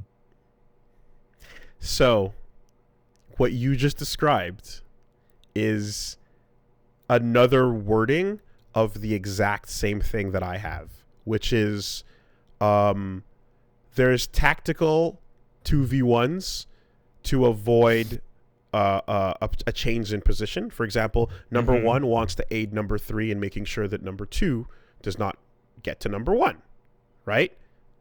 But then when 2 does become third place, and then number 2 and number 1 are still teaming up against 3 just because. Holy shit. I see our good old friend Mothman Draws in the chat. Hey, Mothman. Pointing out that the immortal flames are always fucking up my wins as adders. This is a massive problem in team games that have 3 teams, in which once one team starts to lose, instead of both teams starting to fight the winner, they invariably fight themselves for second place. Wow. It's infuriating. Wow. It's the worst ever. Wow. Yeah. So the spirit of that is alive and well. And as I said, we are all identifying like weaknesses, chinks in the armor, you know, complete and applying pressure to crack and pry them open to get at the guts. You know, it's a very revealing journey. You know, and it's interesting because Reggie has this aura of calm and, you know, lawful good as he was. Seems like a chill guy. You know, of a very very level-headed individual. But we get to see what the truth is about that, and we get and chances are, if you're hearing the French come out, then you know the filters are off, and you know that the armor is down. The return of the native tongue. When the French comes out, yeah, the armor is down. Critical impact. Okay. Well, anyway, so that's going on. That's Wooly Versus on Twitch, Wooly Versus on YouTube, and Wooly Wolves on Twitter. Do we got some news this week, or perhaps? Yeah, we do. Actually, a sponsor. We got some news. We don't have a sponsor. Oh no! This week the podcast tell you what, is naked. I've been having a lot of fun with the embargo requirements. You know, this hashtag sponsored by Square Enix, by sneaking those in right in the filthiest, most disgusting parts of the stream. Like when me and Paige are arguing over whose like excretions are the most disgusting. It's like, remember this conversation, hashtag sponsored by Square Enix. Wow. Yeah, that's what they wanted. Are you like opening the lid and getting in there for analysis? Mm-mm. No, in fact, that conversation didn't happen. I just thought of something gross. But Okay, because I was about to say that is leaps and bounds further than I thought you were capable of. no. Okay. No.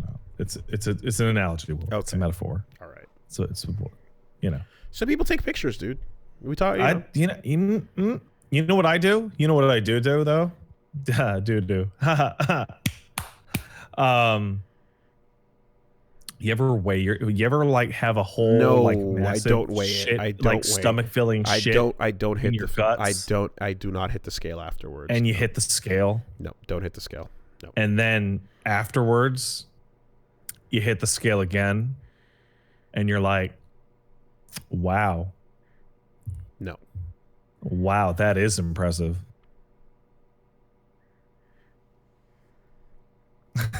I'm very impressed. Yeah, be sure to make a nice little side by side, between yours and hers, and then you send that out to your sponsors, and then you go, hey, can you guess who the poo? Can you guess which one of us was playing FF7 before this photo was taken? You can.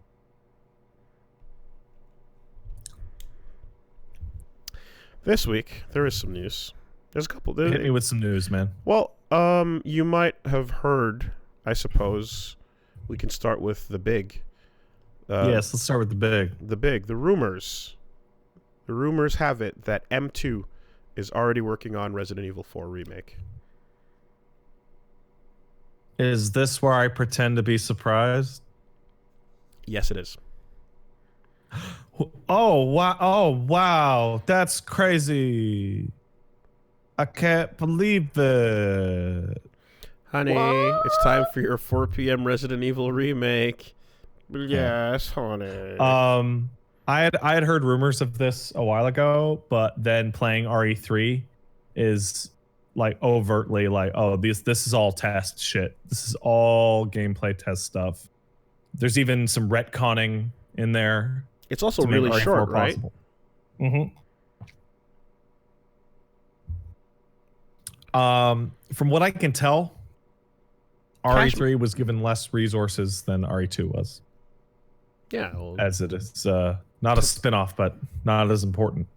And I have a sneaking suspicion that RE4 would be given as many resources as it demands. Yep. Seems legit.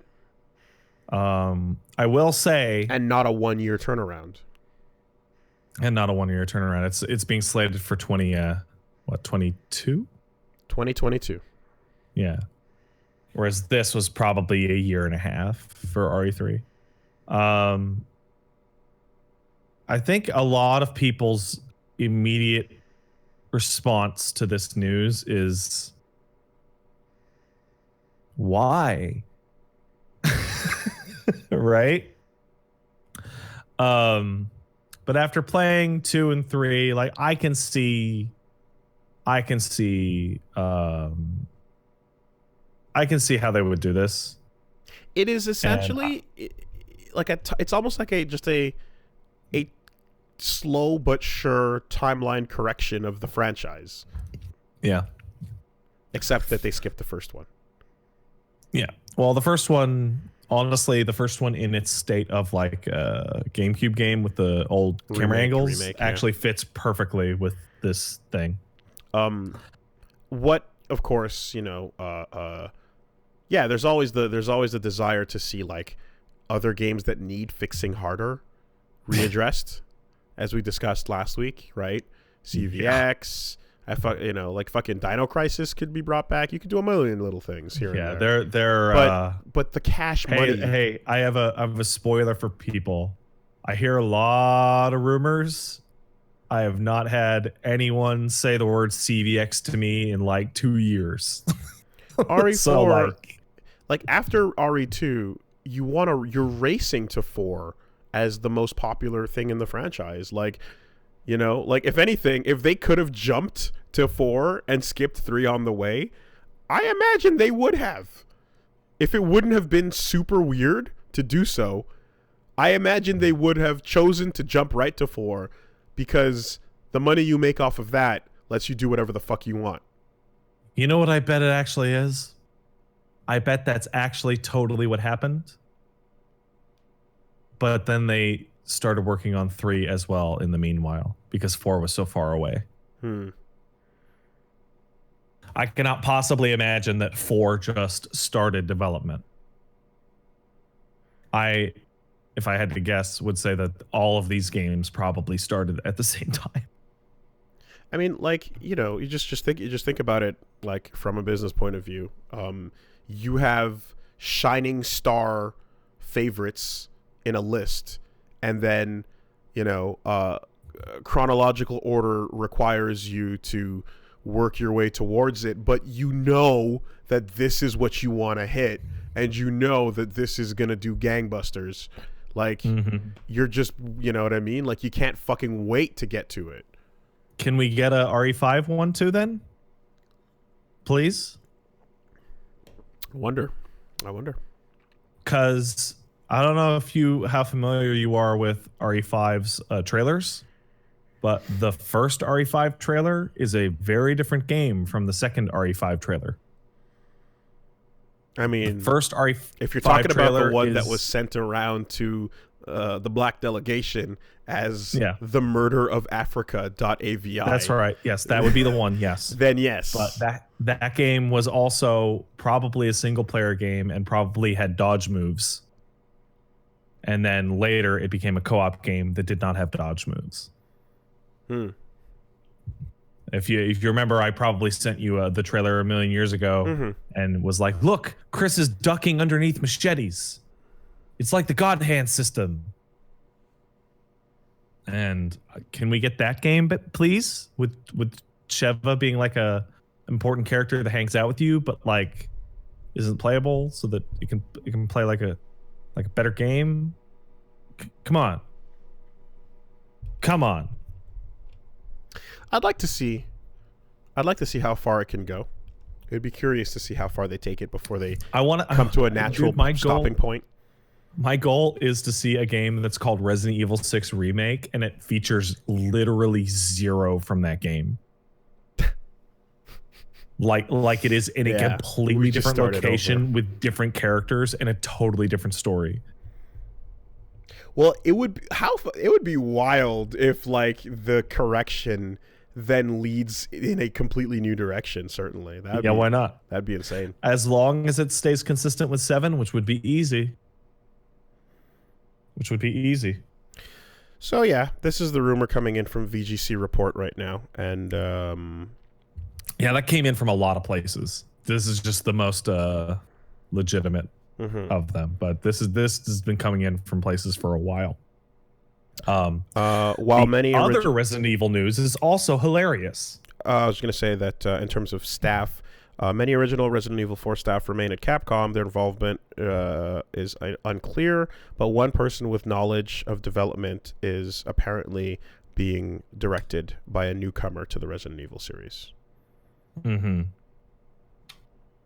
I would like to see the first trailer for that game to have a stinger that is the equivalent of with consulting by Tango Gameworks or Shinji Mikami. Something to just say that, hey, it's in good hands. Hey, he came over to the office and looked at it and said, yeah, that looks cool. Right? Because that would make a lot of people feel a lot better. At the very least, he had that Kamiya conversation in the bar and just went, hey, man, it's your thing. What's the other news? Resident Evil 8 Village. Wooly, the timing on last week's conversation couldn't have been more perfect. VILL, a.k.a. 9. Hey. 8. And by 9, you mean 8. Yeah. Hey, you know what? I mean, I'm glad they found another. I'm glad they found another way to work the Roman numerals into the title. Yeah. So hold on. What 9 would be IX, right? Yeah, it would, yeah. So it'd be like Resident 6. Evil 9. Resident Evil 6. Dude, that'd be super good. That'd be super good and dumb. That would be super good. Oh no, and you just highlight the IX. So here's the question. Is it going to be Resident Evil 6 or is it going to be Resident Evil Castle? Because the fact that we went on and on and on about Village and then they and said all that shit. We know we're making a game with the title. Yeah. So again, the werewolf rumors are back. Witches. Oh, please hold on a moment. I need to hit the door. Oh, One okay second. then. Goodbye.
Hey there, everybody. Hey, did you weigh yourself? I didn't weigh myself. No. How are you gonna know how fat that rip was? I didn't go to the bathroom. I had to answer the door, and then at the same time get a call from an accountant. So I'm like, hey, this is all happening at the same time. That's actually pretty convenient.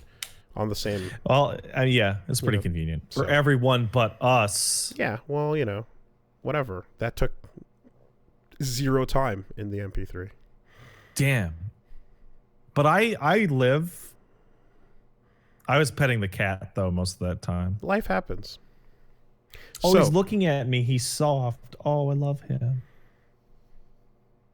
So Village is the name, and that's a good promise because it sounds as if they're basically taking the conversation we had and going, yeah, we know. But the also, first area is the good area. Werewolves and witches. And I'm going to assume, so the rumor stuff talks about how it's like based on RE4 3.5, which is the Hookman shit. Hookman demo, right? And in the Hookman shit, you were infested with the virus that made you see magic, but it wasn't magic. Okay. It was a virus, and RE7 already fucked around with that. With like, ooh, is this person magic? And the answer is no. It's you're just sick. You're just sick. So that's probably like the werewolves are probably going to be real, right? But like the witch that they're talking about, probably just a magic virus lady. It's gonna be Ethan again. Ethan and Chris. I guess hanging out. I guess what that does is it gives time before they go back to the remake line. Pretty much, yeah. Makes sense.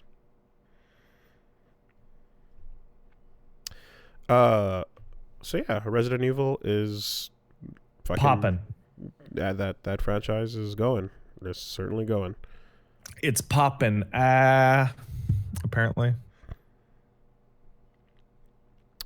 And yeah, so what else have we got? We got some news about Valorant. If you've if you've caught what's going on there. The news is watch streams get code, but not really. Valorant anti-cheat starts up on computer boot, runs at kernel level, and runs all the time, even when you're not playing the game, and is essentially only removable by uninstalling the game. You cannot have it, and you cannot have one and not the other. So pretty fucking extreme steps to anti-cheat. Now, from what we see here, at the very least, according to what has been dug up over at our Reddit/Valorant and over at Reddit/PC Gaming, some folks are reporting that the kernel anti-cheat driver vgk.sys starts when your computer turns on. To turn it off, you either need to change the name of the driver file so it won't load on restart, or you can uninstall the driver and it'll be reinstalled back again when you open the game. So it runs at ring 0 of the Windows kernel, which means it always has the same rights as an administrator, or more technically, from the moment you boot. And for comparison, BattleEye and Easy Anti-Cheat both load when you're opening the game, and they unload when you've closed it. So it just seems like Valorant is going extra fucking hard on this, and they have confirmed at Riot that they are this is intended behavior. So this is what it's supposed to do. This is what they want. So of course, anything that's running at kernel fucking level comes with a lot of concerns. A lot of built-in suspicion. Yeah. Off the jump is the idea that you are putting in Riot's hands the security of your system. Yes. So, this is last time we talked about that old Street Fighter rootkit. I remember. This time around, we're looking at one that is the potential to result in rootkit exists, providing that like someone finds a way through Riot's security, which is not impossible. You know what I mean? This is so doing this for anti-cheat purposes. It's like there's always the possibility that it gets compromised and that someone finds a way to use it and fucking hit your computer at absolutely at a above administrator level. Or that the program is in fact doing that already due to ill intentions by the developer. So then you want to go down the second road of possibility, which is, yes, the idea that Tencent is massively funding things that Riot is doing, and that Tencent itself might in fact be the one who has access to, what's going on. Yeah, in a nightmarish scenario, it is straight up. There is a Tencent rootkit on your computer when you pop this game open, which means there's a Chinese government rootkit on your computer. In a best case scenario, it is simply what it states. It is just an anti-cheat, but that anti-cheat is still being installed by a fallible company that can make mistakes, which leads to other ne'er-do-wells using it as a gateway into your system. So. Whether it's them themselves or someone else that can use it, it's going way too far and risking your system security in order to secure anti-cheat. On the one hand, I can understand why you would want an insanely aggressive anti-cheat because CS:GO and Overwatch, terrible. They do their best, and it's it's a constant fight. Yep. On the other hand, man, fuck this. It's ridiculous. Yeah, it's overkill, and you just kind of have to question whether or not that's what you want to install on your computer. People are gonna need some kind of virtual machine, verifiable proof or something that this shit does not. I was gonna say run a virtual machine, fucking get a Valorant computer that you don't care about, The other thing is that most users do not care. Yeah. There's always the option of letting them know that this is ridiculous and trying to get them to stop it. Yes.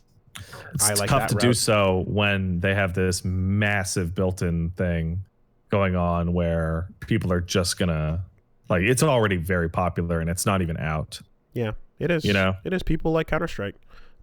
But, I think if you are on the side of folks that, because there's always the very clear, just fuck that, I'm out, right?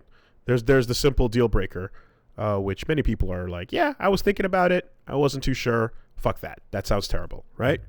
And then there's those who are like, damn it, I still do enjoy, I want to know about this, or still want to play and whatnot. In which case, I would say, tell Riot to fucking stop. Tell them to stop. You don't got to do it this way. It doesn't got to be like this. You can do this in other ways. This is way too much.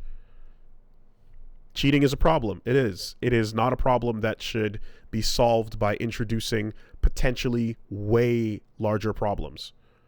Wow. So I just took a look at Twitch just for funsies. What's up? The top 3 streamers streaming Valorant are at 133, 80, and 78K views. Yeah, makes sense. New game. Hot shit. That's pretty high even for new game and hot shit. Oh, dude, look at what Apex was on launch.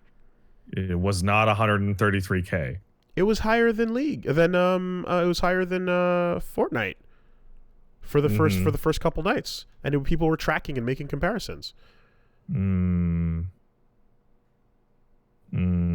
Maybe. Yeah, it was super hot. Anything That's new. Crazy. How do I get those numbers? Well, yeah. Time to install a rootkit. I guess that is the way. Yeah. Well, what you got to do is yes, exactly. So the idea here is that at the very minute, like in the same thread that's bringing this to light, there's one of the suggestions is that allow people to uninstall it if they wish. Do not do not put it in such a draconian method. And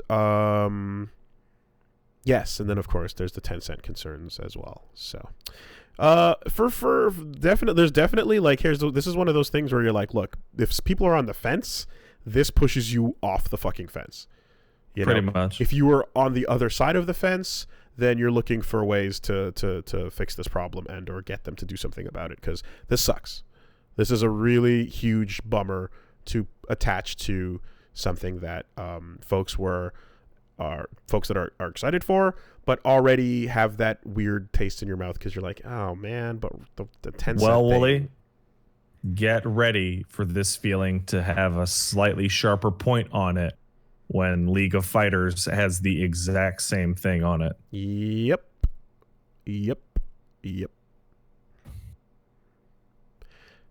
Maybe if the stink is loud enough and smelly enough, it'll waft into their noses and they'll fucking stop.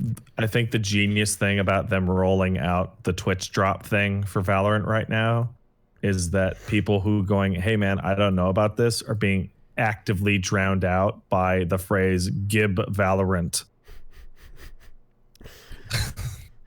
Hey, Gib Valorant, please. Power ad for Stadia, right here. You don't want to install rootkit games on your computer? We'll do it for you.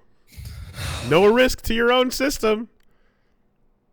Just play it off on one of our farms. No problem. If only.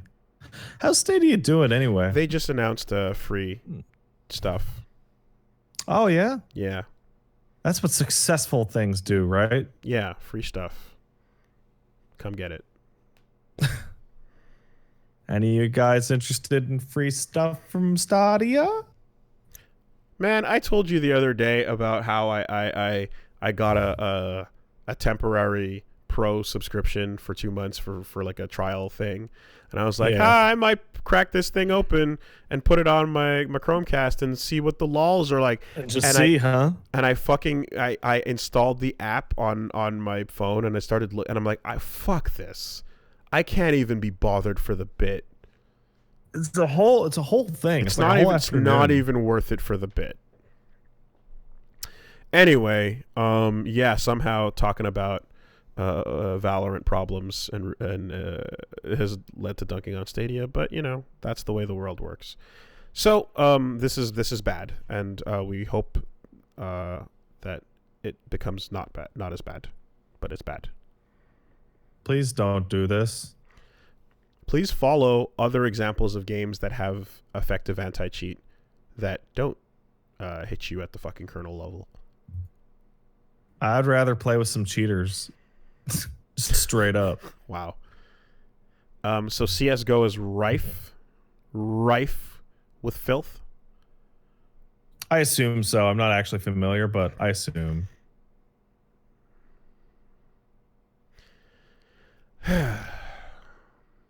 Man. There is always that arms race, though, isn't there?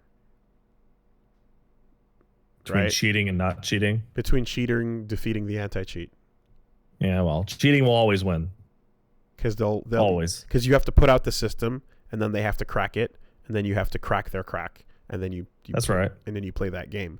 But the first move is played by the game, so anyone who reverse engineers that is, just got to spend the time to pretty much get there. Here's the thing, what though. it sounds like. The cheaters, just a matter of time. The cheat creators, you know what they are? Mm-hmm. Russians. They're hungry. Oh. They want it more. Do you know why? Because they're not just hungry, like, figuratively.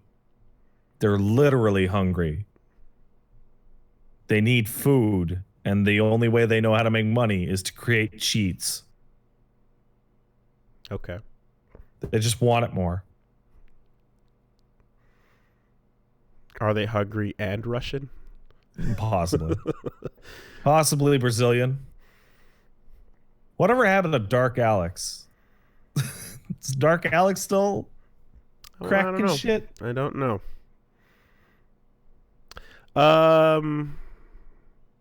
Yeah, I have no idea who makes cheats. I don't know. I have no clue.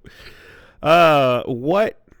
Yeah, whatever happens, we'll follow and see if there's updates. But yeesh, ooh, bad start. Seems so hard to launch something big, launch a big new IP these days without at least stumbling slightly over the tip of your sack. Yeah, that's the usual. That Anthem was a great launch, though, wasn't it? Well, other stuff going down. You see that Streets of Rage 4 trailer? I did. I think it's a little weird that only the new characters get to be retro, and it doesn't retrofy the whole background. But yeah, that's fine. Wait, is that what it was? Are you sure? Yeah, dude. Oh, you mean not the you mean the stages? Yeah, I mean the stages. Oh, because they're new stages. Yeah. So they didn't make the stages twice. No. Yeah. The characters there's it's 12 playable pixel art characters. So yeah. I think the new characters also, right, are included in that. But yeah, you're still playing in the world of the new backgrounds, which, I mean, I get it, but that's still a pretty cool feature. Yeah, totally. 12 returning Streets of Rage characters, unlockable and playable in their original pixel versions with movesets and abilities, unique to their respective games, bringing the game's total playable roster up to 17. That's pretty good. You can also switch the background music out between Streets of Rage 1 and Streets of Rage 2 style. You should probably put on Streets of Rage 2 style. Just saying. If you're from 1, you can call in cops. If you're from 3, you can sprint and roll. So they're all in their specific grooves. Yeah, that's all right. That's rad. That's a really cool piece of fan service. And oh, my fucking head is twitching. I don't like this. From you ever wearing your headphones and the skin above your ear, like around your temple, just starts throbbing and twitching? It's gross. Not really, no. Yeah, me either. When I played the demo for 4, it was pretty cool. I thought it was rad. I really liked what was going on there. I understand that the you can't ever go too crazy with the combat system because then you depart from the purity of Streets of Rage. But yeah, that's a cool move. I think that's pretty rad. And I didn't grow up with Streets of Rage, so I don't have the big nostalgia glasses for it. But I think this looks pretty cool. You love Streets of Rage. Nah. You talk about Go I Straight like it. all I like the Streets time. of Rage too. You never stop talking about Go Straight. Yeah, that track, dude. We've had this discussion like 4 times. That track is way better than the Streets of Rage series. Okay. It's so much better than the games that it's in.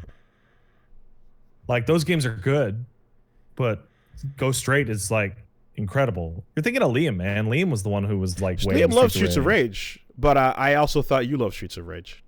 Of course, no, I know. I know. Of course, I know Go you love Streets of Rage. Okay. I thought you both liked Streets of Rage. I do like Streets of Rage, but it's mainly the music. Got it. Well, that is the story. And that brings the story to a conclusion. Good. The next story is about the DualSense. Pardon? The DualSense. I don't know what the fuck that is. What is that? The DualSense is the new controller for the PlayStation 5. Oh, that's right. They unveiled the new controller. It's called the DualSense. It'll touch you. It looks like Hades. Or Echo from Overwatch. No, it looks like the Connor Mark 5000 or whatever the fuck it was. I mean, it can also in Detroit. It can look like that too. I think it looks more like Haiti. You don't know what Haiti is. I have no idea what you're talking about. Yeah, I'm gonna send you a picture of Haiti. Like the country? No, not Haiti. Haiti. I mean, with my accent, I pronounce both of those identically. All right, go to Google. I'm hitting Google. Go to image search. I'm doing that. Type in HAY. DEE. Press enter.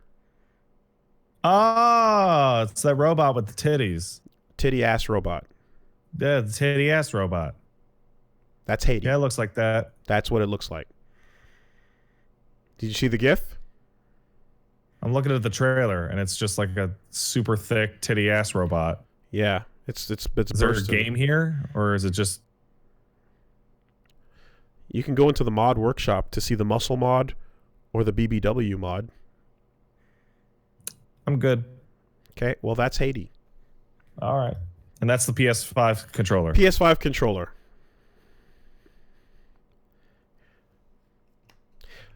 It has a white kind of trim on top. It's got the lights. The sensor bar is now facing the player as opposed to forward, away from the player. It looks like they have flattened out the shape a little bit in terms of like the bottom of the controller where the looks more like an Xbox pad.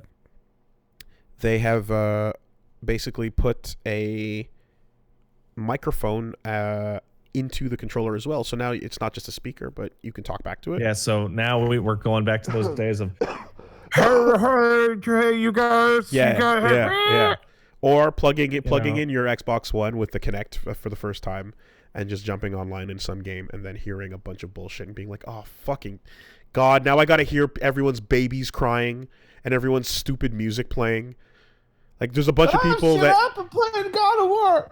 A bunch of people don't talk while they play, but they just have background music playing, and that's it. And you're just like, fucking... Anyway, so mute everything. Mute everything and mute everybody forever. Bro, come on. I just need to get a... Fucking... You can't tell me what to do.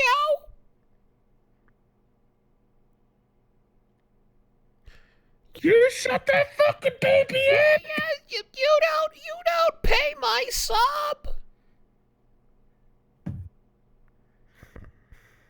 No, you know what the greatest is? Wooly, have you seen that video of a guy playing Mafia 3 on stream? And his mother is there. And his mother's like, hey, go to the fucking bathroom. No. He's like, no, ma, not yet. And she's like, I can hear you, smell you shitting yourself. Go to the bathroom. Go take a shit. No. Oh. No. Oh. You haven't seen this? No. Oh, God damn it. I'm not going to watch that now. So don't even bother. Someone's going to hear that and just go, oh, this is what they were talking about. It's already on the subreddit. You don't need to send it. I'm not going to watch it now. I'm sending it to you. Doesn't matter. Someone is going to hear this and go, here's what they were talking about. And they've already made the post on the subreddit. They've already made the post. You'd hear it. I'm not. Let's see what I can get going with this TV phone I have.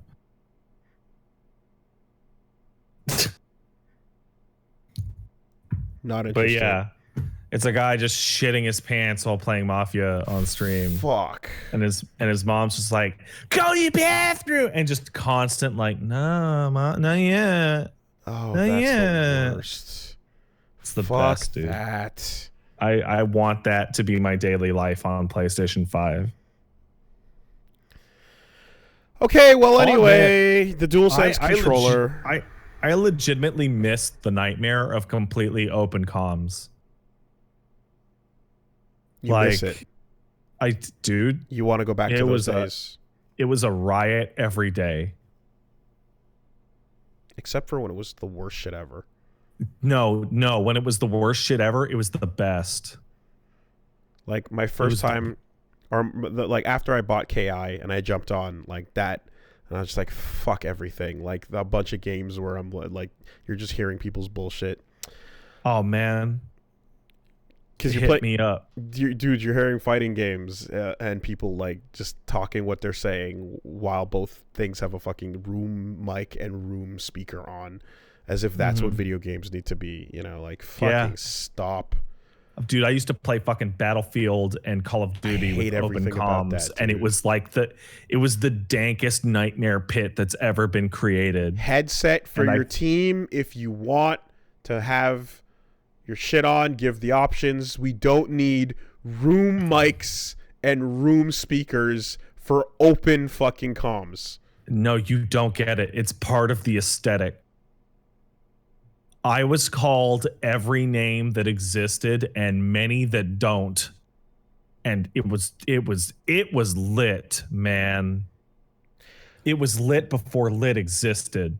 I was talking to on the Level Clear podcast.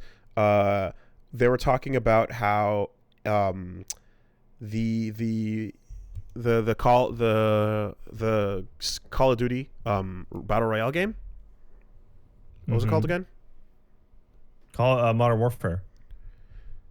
Yeah, well, the current one is not called Modern Warfare. The current one is literally called Modern Warfare. Sorry, there's a game that I think has a name that is not that. Warzone. Thank you very much. Warzone. Yeah, Warzone's a mode, but like you download it and it's literally Call of Duty Modern Warfare, and it's like, it's fucking so confusing.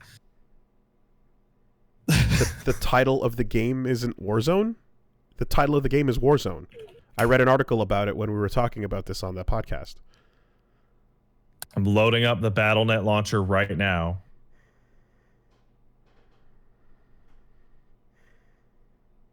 It is listed. Oh my god, this is so confusing. Call of Duty Warzone is the title of the video game. Okay, look at what I'm going to send you a picture of how confusing this is, and you can understand my confusion. This is what's underneath my list of games, and this is the title of the game on its own page. It is literally called Call of Duty Modern Warfare in the list of games. It uses the same launcher? Yeah, and then but on the Blizzard title page it says Call of Duty Warzone. What the actual fuck is that? That is awful. All right, well, in any case, the point I'm talking about is based on Warzone. Apparently in Warzone it has you can choose between, like, it has a ping system, and then it has the TeamSpeak, right? But if you choose to use the ping system, the characters in game say out loud the things they're saying when you ping, which means if someone is nearby, they will hear the character say, "Someone's been here, gun over here, ammo over here." Great. But if you're using your mic, that obviously doesn't happen. So that means that pinging is automatically inferior to using a real microphone, because the players that are enemies can hear you with one of them and not the other. Yeah. So it's a shittier situation where things should be even, but they're not. I should point out that Apex was like this as well. And Apex's in-game chat, I believe, you could hear people via proximity. You could hear people via proximity in Halo as well. Didn't it's using out-of-game chat that gives you the advantage, like Discord or TeamSpeak or Vent or whatever. But in Apex, when you say stuff to your team, it's not being broadcast to other players in the world. If an enemy is nearby, they're not going to hear your character say anything. Oh, that's funny, because I totally thought they could. I guess I'm super wrong. No, they can't. Otherwise, because then it would be stupid, right? Because I remember playing Halo, and you could totally sneak up on people and hear them talk in proximity. Okay, well, that's not Apex. And in Warzone, apparently, one form of communication is completely open to all players on the map, and the other is not. And it seems so ridiculous. Play solo. But it seems so stupid that you would have like a ping feature, which, you know, Apex kind of introduced, which is like fucking amazing for not needing mics in this way. But it seems like such a massive oversight to make that problem exist with it, you know? Like, why wouldn't you just make both of them locked to your team? I'm in this place where it's like I genuinely I've played a decent amount of battle royale stuff. Oh wait, people are pointing out that pings give visual indicators, and are thus more advantageous than pings give visual indicators. Yeah. So in order to balance it, it's made so that there's a sound associated. This is from a discussion that was had on the Level Clear podcast with the folks that were playing Warzone and bringing up that issue. Mm-hmm. So it's a trade-off. You either get a visual ping, or you get like a sneaky, talky, chatty one. I'm totally baffled by the desire of people to play battle royale games in teams. I legitimately don't understand the point. I had a lot of fun playing 3v three team Apex. Yeah, I had tons of fun with that, and then I stopped, and then I was like, I would rather play solo. Oh, I did some solo. And that's why I stopped playing Apex. I did some solo queuing, and I preferred it with the teams.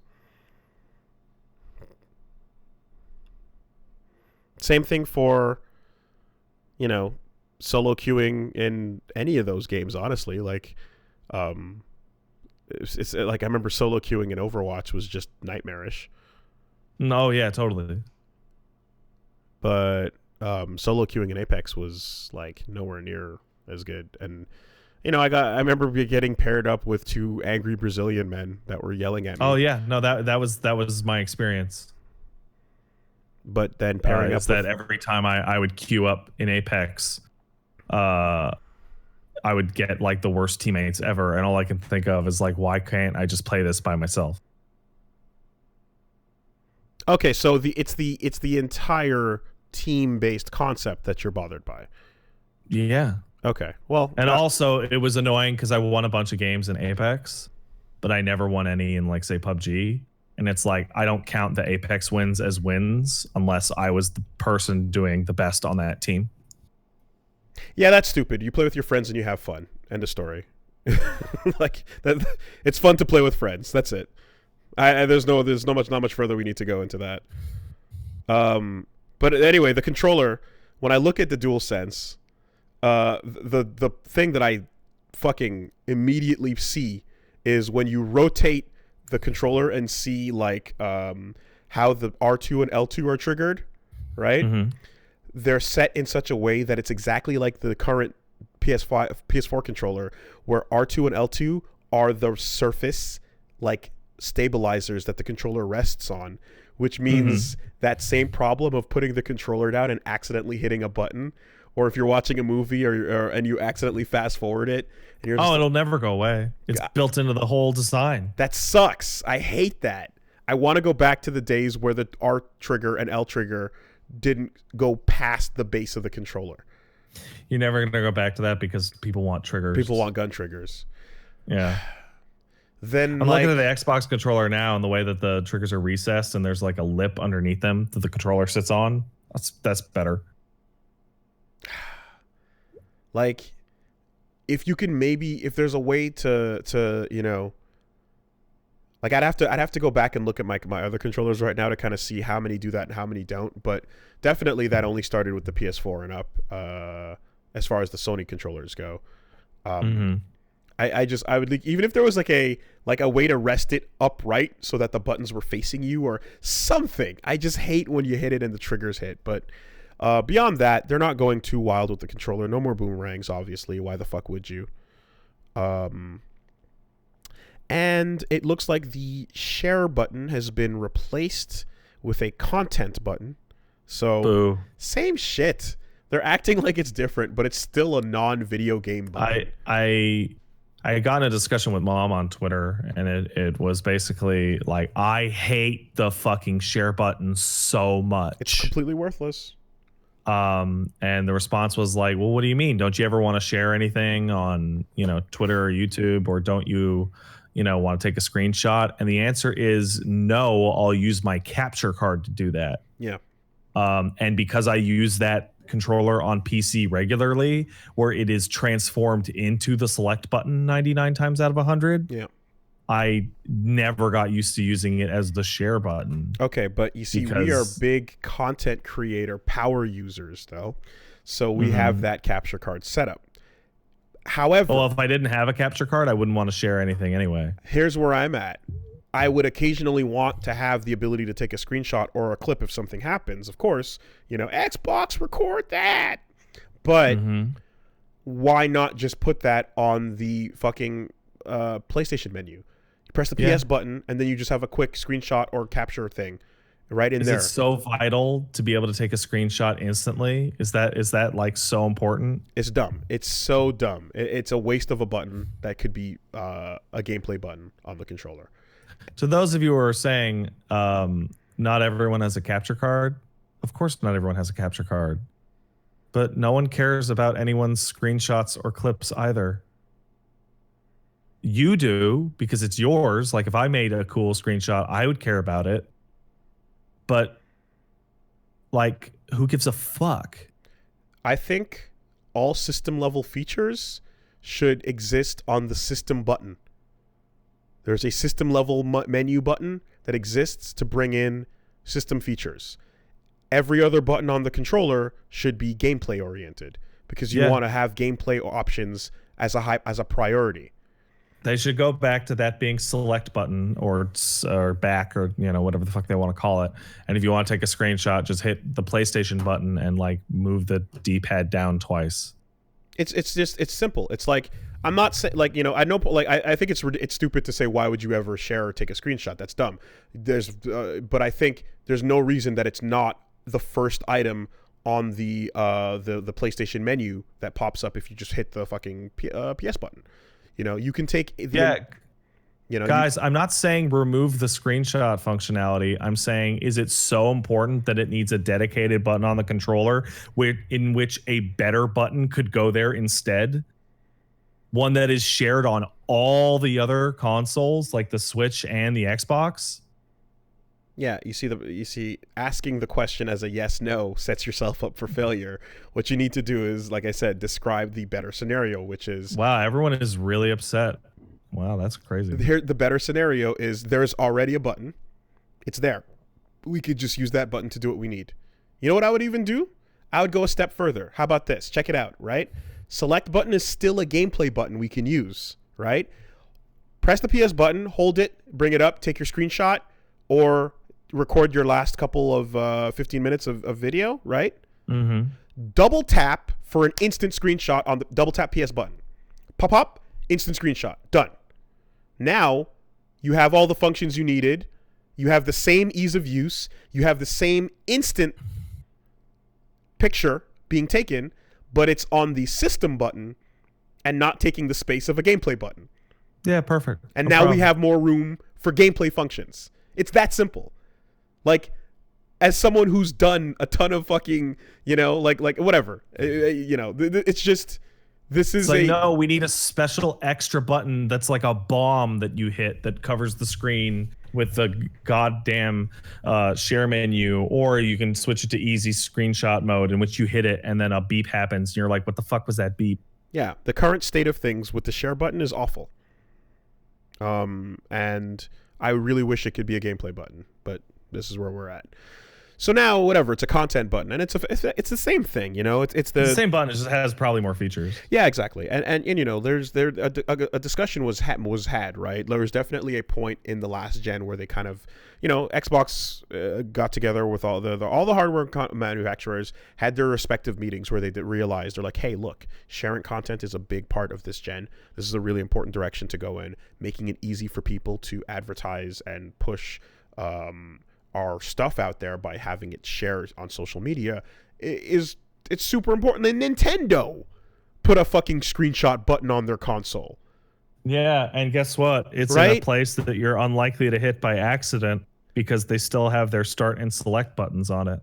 The last people in the world that you would ever expect to get rid of the select button got rid of the select button, but not really, because there's still a plus and minus, you know?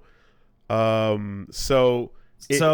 would like to point something out. A lot of people are like, why is the select button so important? And it's really not in the grand scheme of things. But I'm going to hold up in my hands 3 controllers, right? I have an Xbox pad. I have a Switch Pro pad. I have a PlayStation 4 pad, which I usually use on the PC, in which all of them, the leftmost tiny button near the analog stick is the select or back or minus button. The only one it's not on is the PS4 actual use case on its console, in which that becomes a trap button for screenshots or videos. Yeah, Xbox back button is still a back button. It's you know, it is there when you want to do screenshots. You don't have that dedicated thing. So all that to say that they you know, the recognition that social media is extraordinarily important has been, you know, clearly pushed, but I really do see no purpose as to why they can't go the route I just described, you know. And the only one I can think of, because they clearly must have talked about it, is that the dedicated button pushes the importance of the feature. That's pretty much it, right? Is that it tells it told people, hey, everybody, it's really important that you can share these moments, and people got into that. Putting a screenshot and video recording on a double tap of the PS button adds the function for those who would like it, but putting it on a dedicated button where select should be encourages you to do it and pushes you to do it when you might not otherwise do so. Yeah. It is an omnipresent reminder that you can share content that you're playing. Unless the publisher decides you can't. Unless they decide you can, in which case it'll say this which is makes blocked. the whole like the fact that sharing can be blocked at all invalidates the whole concept in my mind. Touchpad like, it's definitely so stupid. Touchpad definitely has become select in a lot of cases, de facto, for lack of having a select button. It kind of goes to that, and you've got that. I think it would be rad to have both. You know, I like the idea of, you know, because you can, in many cases, touchpad is going to pull up the map. It's going to maybe give you your weapon wheel or whatever kind of gestures or little touch sensitive options you're going to use. But like, we would be better in a world with more button, you know, with another button there. So anyway, beyond that, I saw a lot of color redesigns for the controller that are really fun. A lot of people are customizing none of which were official, but it gives you hope that they might actually do cool shit. They might play with it so that the white becomes a bunch of different colors and you can mix and match them. But here's the thing. I like the white, personally. Yeah, it looks nice. I think it looks very nice. I dig the Haiti aesthetic, you know, the white on black with some blue trim. It looks very clean, looks very robotic. I don't mind it. And I also can't wait to see what other color combinations we can get. It can lead to some potentially really fun mixtures because, you know, in a lot of cases, the colors on a controller are sort of like, you know, it's one color or a texture kind of thing. And here you can have some fun, like the Dio colors. There's some people photoshopping, you know, you got your Avas, you got Ebony and Ivory. We've seen some fun photoshops, you know. And then the black, all black with the blue trim looks great too. So yeah, I like the blue they use for that kind of stuff. The deep blue. Yeah, I agree. Yeah, I like it. It's a nice deep blue. Hey, I got people in the chat mentioning like, yeah, until your white controller becomes all grimy. I've had a lot of white controllers. I have never seen them get grimy. How gross are you people? I've seen it. It depends on the texture of the controller. I mean, like visibly discolored. So I have the white 360, or rather, the white X-Bone controllers I have are still fine. They have the right texture for it. Those are totally fine. The early 360 controllers, if you go back and look at them, they're starting to discolor. Yeah, dude, they're like 15 years old now. Yeah, they're definitely, there's some of them are like, ooh, look at that, you know? But the black ones hold up better. Yeah. So, and yeah, I wash my hands daily. You should wash your hands more than daily. You should clean your controllers. Gross people.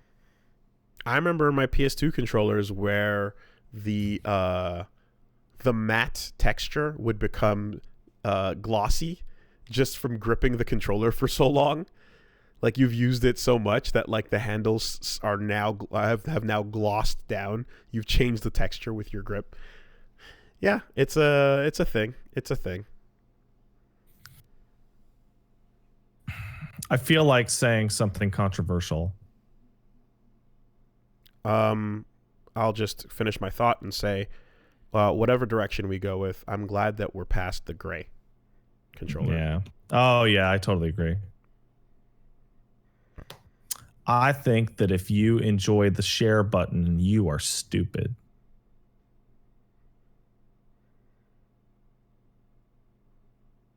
I think I just gave a pretty convincing argument for a superior configuration. Yes, you did. You very much did. So. And I saw some people going, but I show it to my friends. Your friends are stupid. Your friends are even stupider than you. Because Wooly, I swear to God, if you came to me and were like, yo, check out this cool thing that happened in a game I was playing, and it was like a screenshot, I would send back a message going like, what are you fucking stupid? I don't care. And you would have been like, you're right, that was stupid to do. You don't say. I do say.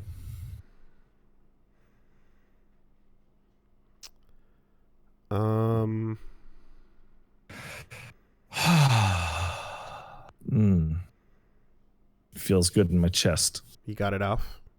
Yeah, feels good. Yeah. And you know my favorite part is? What's that? The number one response is, Pat, that's your job, moron. And it's like, it's funny that you mentioned that during a podcast that you're listening to right now that has not one gameplay screenshot in it at all, which means that me and Wooly's voices and personalities are the true draw. The truest value. I have used the share feature to share my Tetris 99 victories. I have used the share feature to share my clip Virgil's downfall on Twitter, which that's true. Yeah. Do you remember that? I do. I recently used the Nintendo. What do you call it? I don't even know what it's called. Share feature. You're lucky. You're lucky you didn't retweet it. I was about to blow your ass out. I put up a photo that I made of the Animal Crossing, and people saw it, and you all missed your chance to tell me that that was stupid that I did that, because it turns out that I created a content that you all enjoyed. Did you retweet that for that Virgil's downfall? I don't know, man. That's ancient.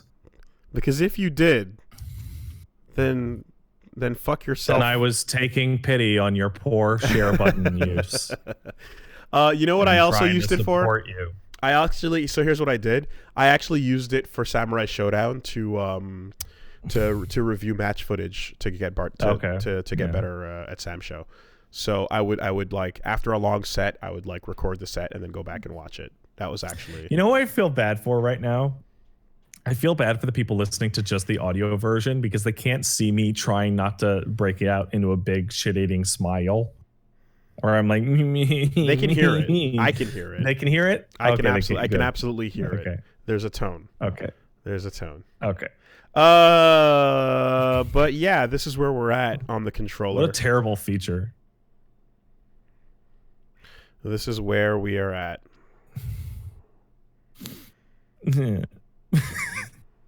That's the correct Boy, I noise. sure hate the share button so much.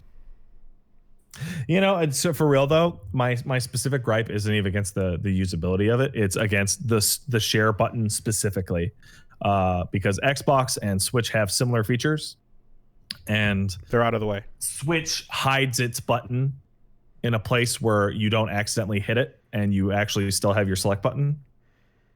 So it's way better. Whatever the Switch version is much better than the share button. It's parallel to the most important button on the controller on the PS4. Yeah. It is mirrored. The least important button is mirrored with the most important button. You know what? The content button would be really good if I could make it so that it's if hitting it does nothing. That would be the best thing about it. Giving people options is nice. Yeah. Well, anyway. So, speaking of bannings and of cheaters. Yes. It turns out that in Pokemon Sword and Shield, when you are playing ranked, that if you rage quit, you don't take the loss. Oh, come on. Come on. Yep. How many times? It's every...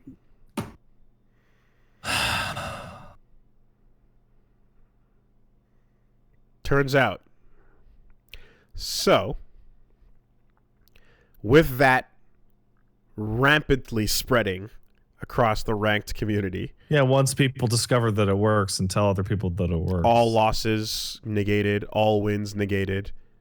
Because fuck that.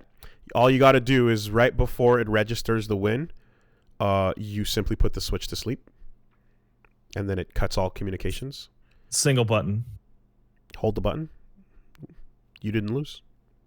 You didn't lose. It's like nothing happened. Yep. So, the news is that Game Freak has announced that they're going to be addressing this.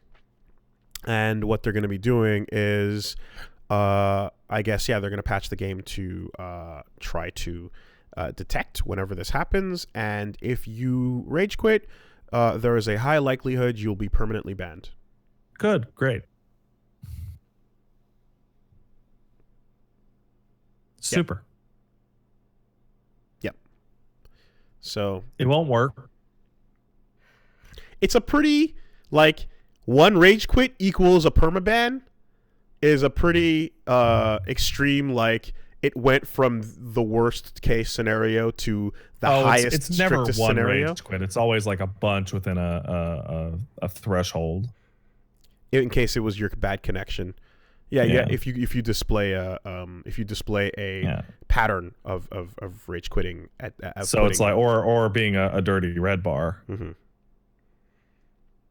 If you only suddenly turn red right before the matches end, then you can fucking go. You can fucking go. Yeah. So you are banned from all online features. Good. So you can still play the single player game. It would be pretty That's crazy fine. if you booted it up and they're like, nah, you don't get to play this game at all. Fuck your system. You cheated yourself. You learned nothing.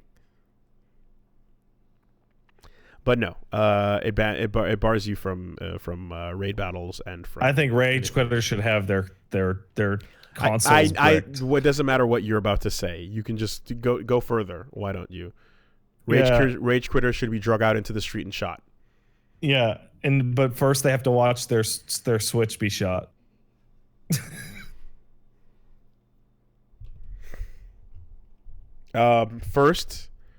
before the shooting of the Switch, their ranking goes to the bottom of the list. Oh, good. So they slowly see their points drain until their name goes all the way to the bottom. And then they take a picture of it. And then they smash your Switch. And oh, man. And then they double tap you in the cranium. Damn, that's crazy. That's good. That's good. So I just have this fantasy of like people cheating in an online tournament in like Counter-Strike, and like they got caught cheating, and then like somebody just like jumps in through their window and starts hitting them with a bat and starts screaming like, "Stop cheating! Okay, Stop cheating!" Shut up. They take your name, they drag you all the way to the bottom of the leaderboard so you have no ranking points. Then they force you at gunpoint to use the share button to share your shitty ranking to everyone online. Everyone on your social media has to see how bad you are at the bottom of the ranking. Yeah. But not like not even at like 0, but at like 1 or 2, so that it's a believable number. It's almost like, oh no, you played and you were this shitty. So it's not even a 0. It's like just way, way down, an embarrassingly high number, you know? Mm-hmm. And then after forcing you to use the share button, then you break the Switch and then you double tap him in the back of the head and then you call it a day. And it's live. And that's the last thing that ever happens. Put that on ESPN. The last communication they ever have with anyone in this life is sharing their garbage ranking online to everybody. Yeah, you know what? I'm going to be okay with the share button on one condition, right? If by turning on the share button, it unlocks the shame feature. The shame button. In which every time you want to share something cool, you have to share like a screenshot of like a loss or like a game over screen. Shame button. Now we're going places. Now we're getting there. Suddenly we're fixing this feature. Suddenly we're improving it. It's encouraged. You hit that shame button. Good old shame button. Xbox, shame me. and he goes, doo-doo. It takes your screenshot and then it sends it. It's like, oh no. To everybody. Look. And then it sends it, and like even with your parents, where it's like, I don't understand what's happening in this game. All I see are lines and circles. But I should feel bad, I guess. Oh my god. And it's just like, well, you know, and then you just have a nice little guide video that's like, hey there, parents. Your son is playing a video game. In this video game, the goal is to do this, but your son was incapable of doing that. Here's a video of them failing horribly at a thing that many people are able to do better. No, you know what? 600,000 people are able to do better than your son. So it's got to have that thing where, you know how it's recording for the past half hour?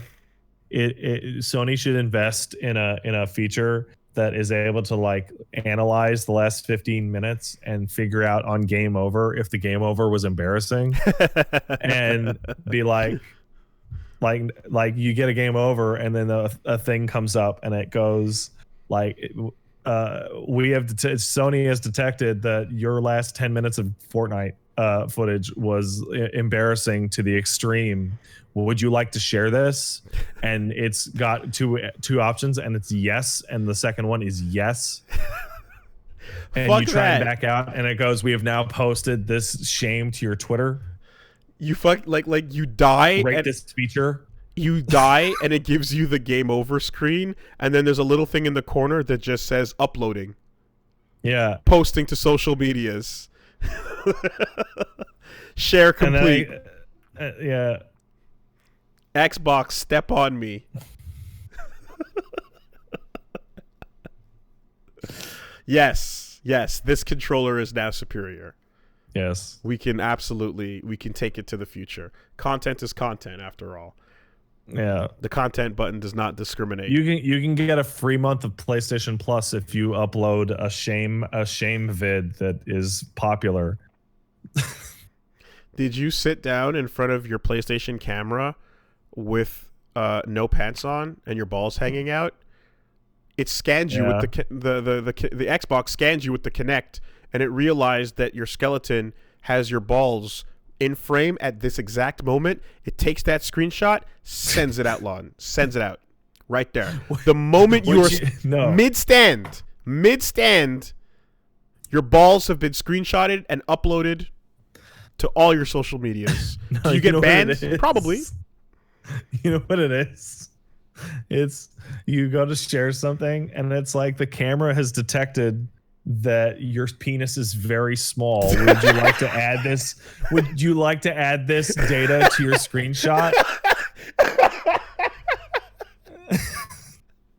It's like you can share this super sick victory, but it has to be baked in with a screenshot of your very, very small penis. Yeah, and it's like one of those not it's not explicit. It's like one of those 3D wireframes on like those dick pill commercials that it's like, but like the before, and it's got like a little sad face on it with like a down pointing arrow. It's like, hey, dude, did you sign the EULA? Because the EULA takes a picture of your dick. Why'd you sign the EULA? If you agreed to the terms, then you knew that it was going to take a screenshot of your penis and attach it to every cool thing you do content-wise. And then it goes, hey, do you want to pay 99 cents to turn this shame button into a share button? One use only.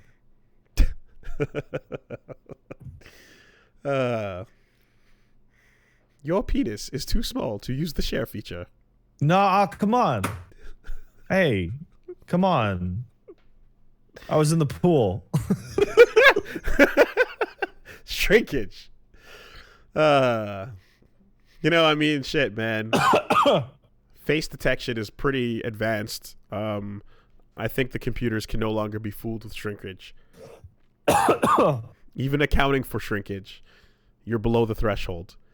And then it uses the wireframe to show you the cutoff. Like, it must be at least this big. and then you hit so you see the wireframe of what you could have. And then the computer is like, listen, man, I was going to shame you, but that doesn't look normal. You should get that checked out. And you're like, oh. Damn. It doesn't know how to recognize my third testicle. Meanwhile, Tencent is just rubbing their arms like, getting that dick data. Oh, man. Yeah. Getting that dick data. Like that dude peeking from behind the tree.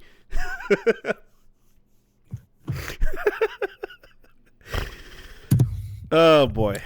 Somebody in chat asks, how does this work for women? It would determine just how much bigger one boob is than the other. Totally.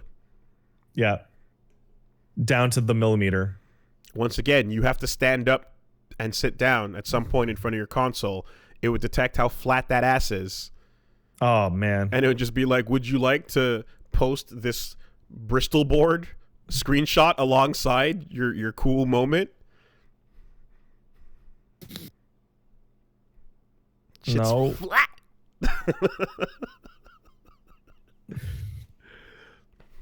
Hey, man. Fair is fair. It is concave. Indeed. All right. I don't want to hear this. All right. Well, anyway. I think we've made an excellent case for why the share button sucks and how it can be improved. Speaking of improving controllers. Yeah. There's a company called Retrobit, and they are making an improved Dreamcast controller. It's coming out this year. So this is the perfect segue. Dreamcast controller, and I burst out laughing. This is the perfect segue. So the Retrobit alternative Dreamcast controller is what right now it's just a blue. It's kind of like a blueprint, and what they're showing is it's got the same shape. They're improving. They're adding a better stick and a better D-pad. They're dropping the triggers down to be repositioned so that they're more like bumpers. And they're putting 6 buttons on the face. So that makes a lot more sense for all the fighting games that you can play on Dreamcast. Yeah, okay, here's the thing. Here's why I burst out laughing. It's the same horrible shape. Yeah, I remember Like you guys would never ever let it go. like it is the worst shape for a controller ever. And they decided we're going to improve it. We're going to improve the sticks. We're going to move the triggers. We're going to add more buttons, but it's still going to be this horrible monstrosity of this horrible shape. I think This fucking square controller. I think with better parts and the adjustments made, I'm excited to use this on my Dreamcast. Of course you are. You never hated the Dreamcast controller. You learned to live with your Dreamcast controller shame. I would say that the shape is probably the least offensive of the problems with the controller. I much prefer, of course, the modern controllers we have, but like the stick and the buttons being 4 and not 6, and the triggers are way worse issues than the shape of the controller. I'll say this much. As someone who is willing to put up with it, I definitely will be grabbing these. I mean, these will obviously be improvements. Yeah. But yeah. But it's still going to be like pick it up and go, "Ugh. This thing needs a shame button for itself." And lest we forget, there's still that PlayStation converter as well. So, you know, can always use that. But yeah, I don't mind. I don't mind. This is a very welcome product, and I hope to see more. ETA late 2020. I'm gonna hit that like button so that I remember about this later on. From Retrobit Gaming. Looks like they're the ones that also put out the like N64 controllers for PC, the SNES controllers for PC, and the GameCube controllers for PC. All right, so they have a lot of practice on this shit. Yes. Basically, they make legacy controllers for PC. So good shit. Good shit. Why use legacy controllers instead of good controllers? Like the arc of the controller has been that of total progress. I mean, listen, you know the answer to this already, but it's like for people that have been playing Melee for years, you know, like and playing Smash for years, I get it. It's like it's in the bones at this point. You know, I understand.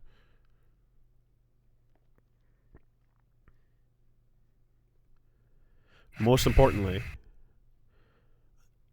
I would single-handedly fund, if possible, on Kickstarter or to these people or directly or whatever the fuck it would take, a Xbox Classic to USB converter that can handle all of the inputs of the Steel Battalion controller.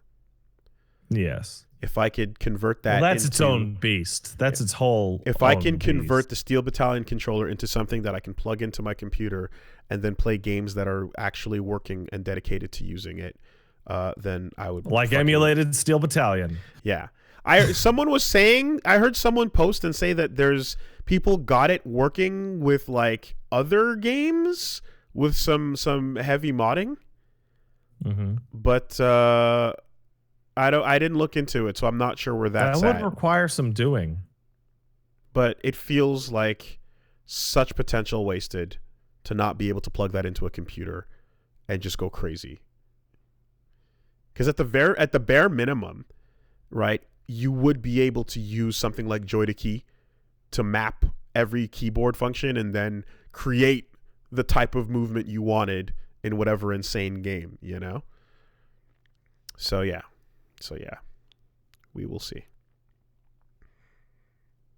You know what? Elite Dangerous, Steel Battalion plus VR. Yeah, that would be pretty rad, actually. Apparently, it is actually possible. Oh, really? I think that's what I was being told. Huh. Someone figured it out. That'd be dope. More information is required. I just realized there is one thing I unequivocally love about the PlayStation's share button. What's that? I love it. And that is when I start playing a game and the intro cutscene starts, or like a cut, or like a big spoilery cutscene starts, right? And I'm recording it or streaming it, and the message comes up, goes, PlayStation has blocked capture of this scene. And I'm like, oh, that's nice. Oh, that's cute. Mm-hmm. Uh-huh. You're gonna, oh, look at you. Ah, it's cute. Like, the smugness is good on that. Well, clearly It's good. you're using the PlayStation Share feature to play Persona 5, aren't you? Obviously. Otherwise, blocked content wouldn't be able to be displayed. It reminds me when like the PS3 would tell you, hey, you can't run this DVD or Blu-ray with HDCP on. And I'm like, Dude. Tell me about that again. Yeah, exactly. So I used to have that like every once in a while to like oh yeah, I got to turn this on to watch this or that or whatever the fuck. And God bless the fucking stripper splitter, you know. Yeah. Because it was Third Birthday is actually where the problem arose. Couldn't do Third Birthday without it. Yeah. Third Birthday, the Vita TV, fucking HDCPs, and you can't remove it. The only time I ever actually used it for work, for real purposes, was the Black Flag Machinima video, because that was recorded and came out before the PlayStation 4 update that allowed you to turn off HDCP. And other people who were doing their Black Flag videos, a lot of them were back to pointing cameras at their televisions. And our video looked like a real video, because fuck that shit. God bless.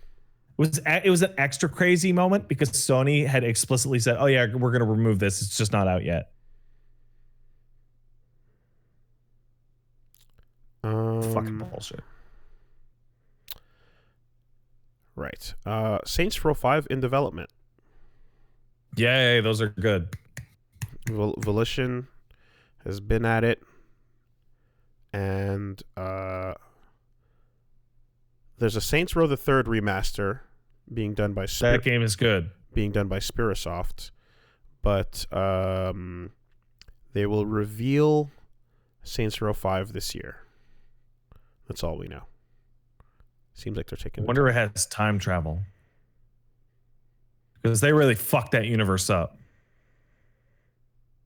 I mean, isn't that the whole point, though? That there's no limits to what we can do with Saints Row. Yeah. So that's pretty cool. That's going down. And oh yeah, okay. Well, there's two other quick things here. One, we're talking about like controllers and peripherals and whatnot. There's one more peripheral based story, but it is the someone is making a Switch pinball accessory that you can, so you plug this into the USB-C slot on your Switch. And then you can hook up your Switch to play vertically, and you can play a couple of different pinball games with it.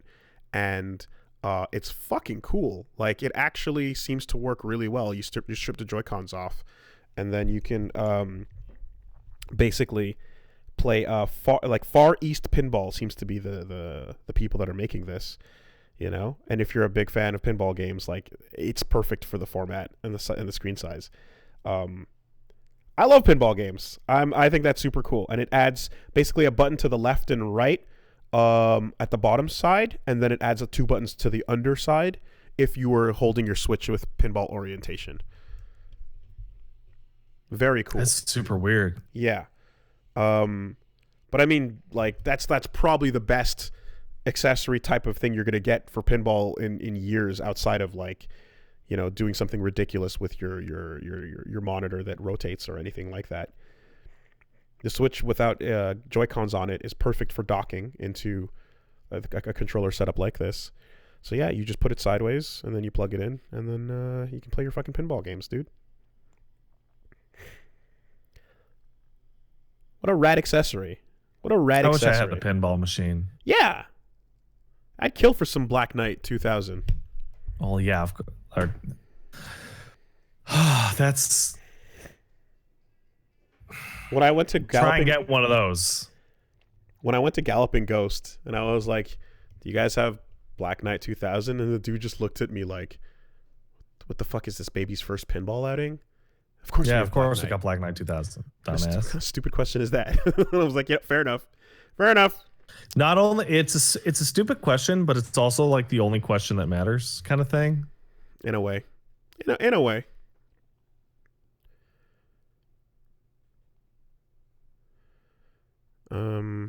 So that's going down. What?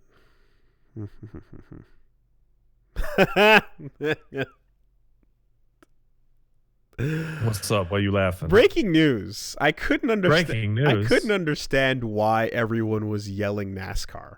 So then I Googled the word NASCAR. And then you didn't see this? I didn't see this. This happened 1 hour ago. Breaking news. Breaking news. Hey, hold on. Before you have breaking news, I have a different breaking news about NASCAR. Did you know that when you're riding around in a NASCAR car, that cars are loud and it's difficult to hear what people are saying when they're driving? It's true. Wooly, what happens when cars aren't loud? I am scrolling violently for footage. I'm scrolling. Oh, you want footage? Well, you're not playing that footage violently for footage. Where is it? Come on. Someone will send it to you, buddy. Somebody will send it to you. Yo, full-throated? Okay, here we go. Nope. No one's got the footage. All right, we'll take it from CBC Sports. NASCAR star Kyle Larson suspended without pay after using racial slur during virtual race. Kyle Larson was competing in the live iRacing event on Sunday night. The racial slur was heard during a microphone check with his spotter. He was suspended indefinitely by NASCAR without pay by Chip Ganassi Racing on Monday for using a slur on the live stream. He said the driver said there's no excuse for the comment. NASCAR ordered Larson, who is half Japanese, to complete a sensitivity training course before he's eligible for reinstatement. So I'm on the NBC News website, and I've discovered a slightly more incredible piece of context. Right? So, yes, one, he was talking to his spotter, right? Who's a white guy. And he goes, "You can't hear me?" And then just blurts out the hard R. His fellow drivers in the chat were stunned, with one instantly saying, quote, "Kyle, you're talking to everybody, bud." No way did that just happen.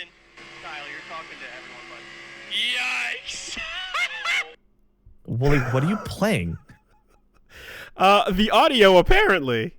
Do not play news footage or ESPN footage into this podcast, moron. It's not ESPN footage. It's a fucking clip off of YouTube.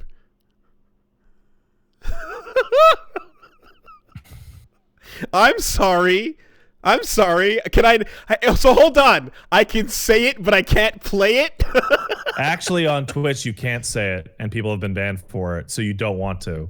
Well, y'all are gonna want to be careful around Dokapon then, because that got heated. Also, this is just saying that for months now, when things escalate between Reggie and I, it goes where it goes. So that has been a thing. So whatever. All right, well, I'm just warning you. Okay. Regardless of race or context, you can totally still get banned for dropping it on stream. Okay. Well, in this case, I heard the reactions more than I heard the actual thing, but interesting. Can we get a can you is this fertile ground for you to make a new rolling start video? I think the age of rolling start is past. Okay. There is an NPC that pops up in Dokapon Kingdom. He's a mole, and he's got a drill, and he drills to make your towns more valuable. His name is Mitch Digger. Get out. I swear to God. Get out. His name is Mitch Digger. That's that. Come on. All right. It's you know, you gotta be careful. You gotta be careful with these characters in these games. You know. I think I called him Niche Bigger. Yeah. Yep. So, in any case, wow. Okay, so that's what's happening in NASCAR. You know, last week we got a rage quit, and then a dude lost a sponsor as a result of it. It turns out cars are loud. That NASCAR will continue to be in the news. You know, reset the clock. I gotta say, That's I am two. shocked. That is shocked. That's two right there. That NASCAR drivers would throw tantrums and drop the hard R. I am shocked. Are you? Are you really? I'm not that shocked. Okay. I was being facetious. Damn, I thought it was pure, like the world of Ricky Bobby. It was not. It was a lie. I thought it tricked was you like all. the world of Ricky Bobby. You know? We learned so much from Talladega Nights. I should rewatch that again. Don't you put that evil on me, Ricky Bobby. All right, well, that was a twist and a turn. Actually, more like it was a left turn, followed by a left turn, followed by a left turn, followed by a left turn. Hey, we're back to where we started. It's crazy. Speaking of racing, last story of the week here is going to go to Hotshot's Racing. Is 60 FPS arcade racing on the Switch. So there's this game called Hotshot's Racing that for a second I was like, is that 90s arcade racer? Is it finally happening? And then upon closer inspection, it is not 90s arcade racer. It is a low poly, high frame rate racing game.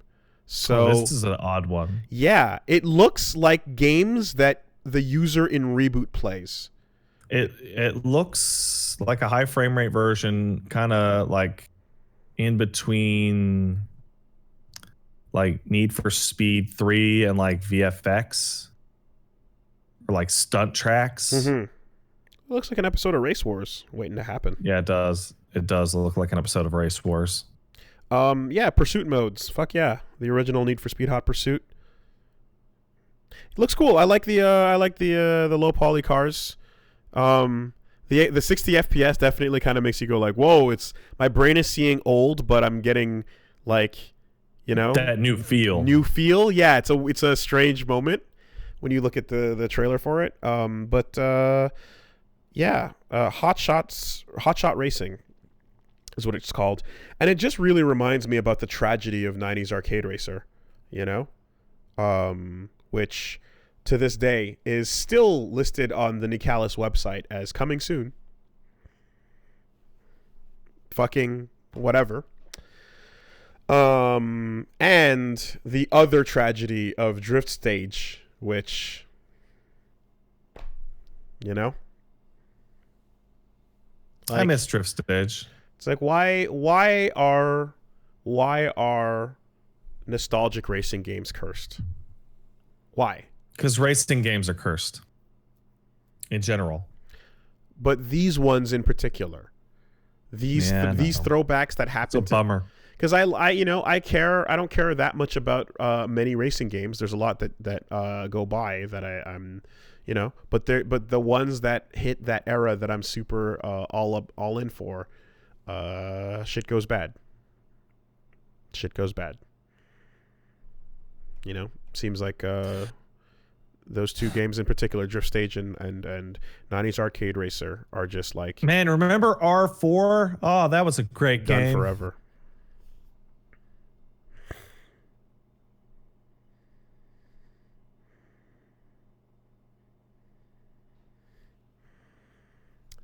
Remember Burnout?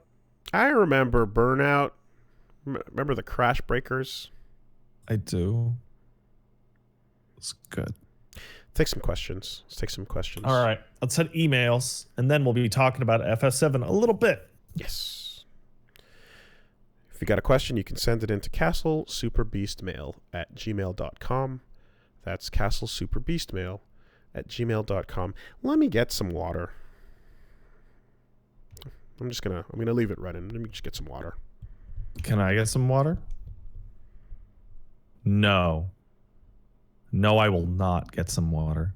Okay. Well, I'm gonna get some water. You get some water. I am going to stand up, though.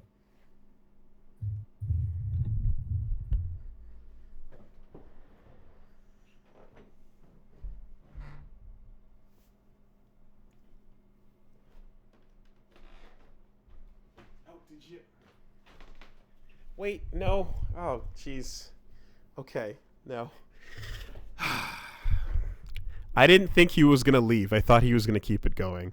All right, then we'll just take... I'll hit the break button. I thought he was going to keep talking for a second, but now he's gone, so now we're hitting the button, guys. I'm petting my cat.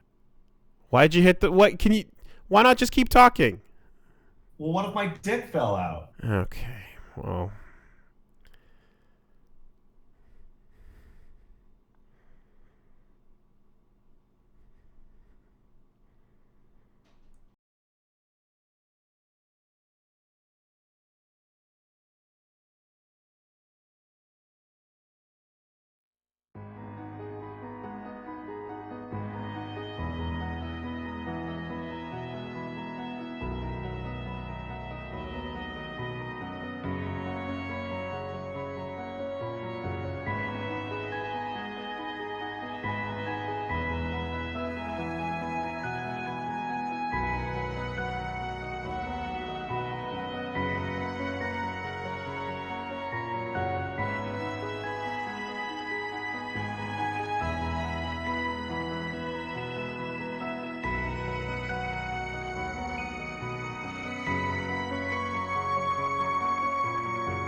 Okay, there we are.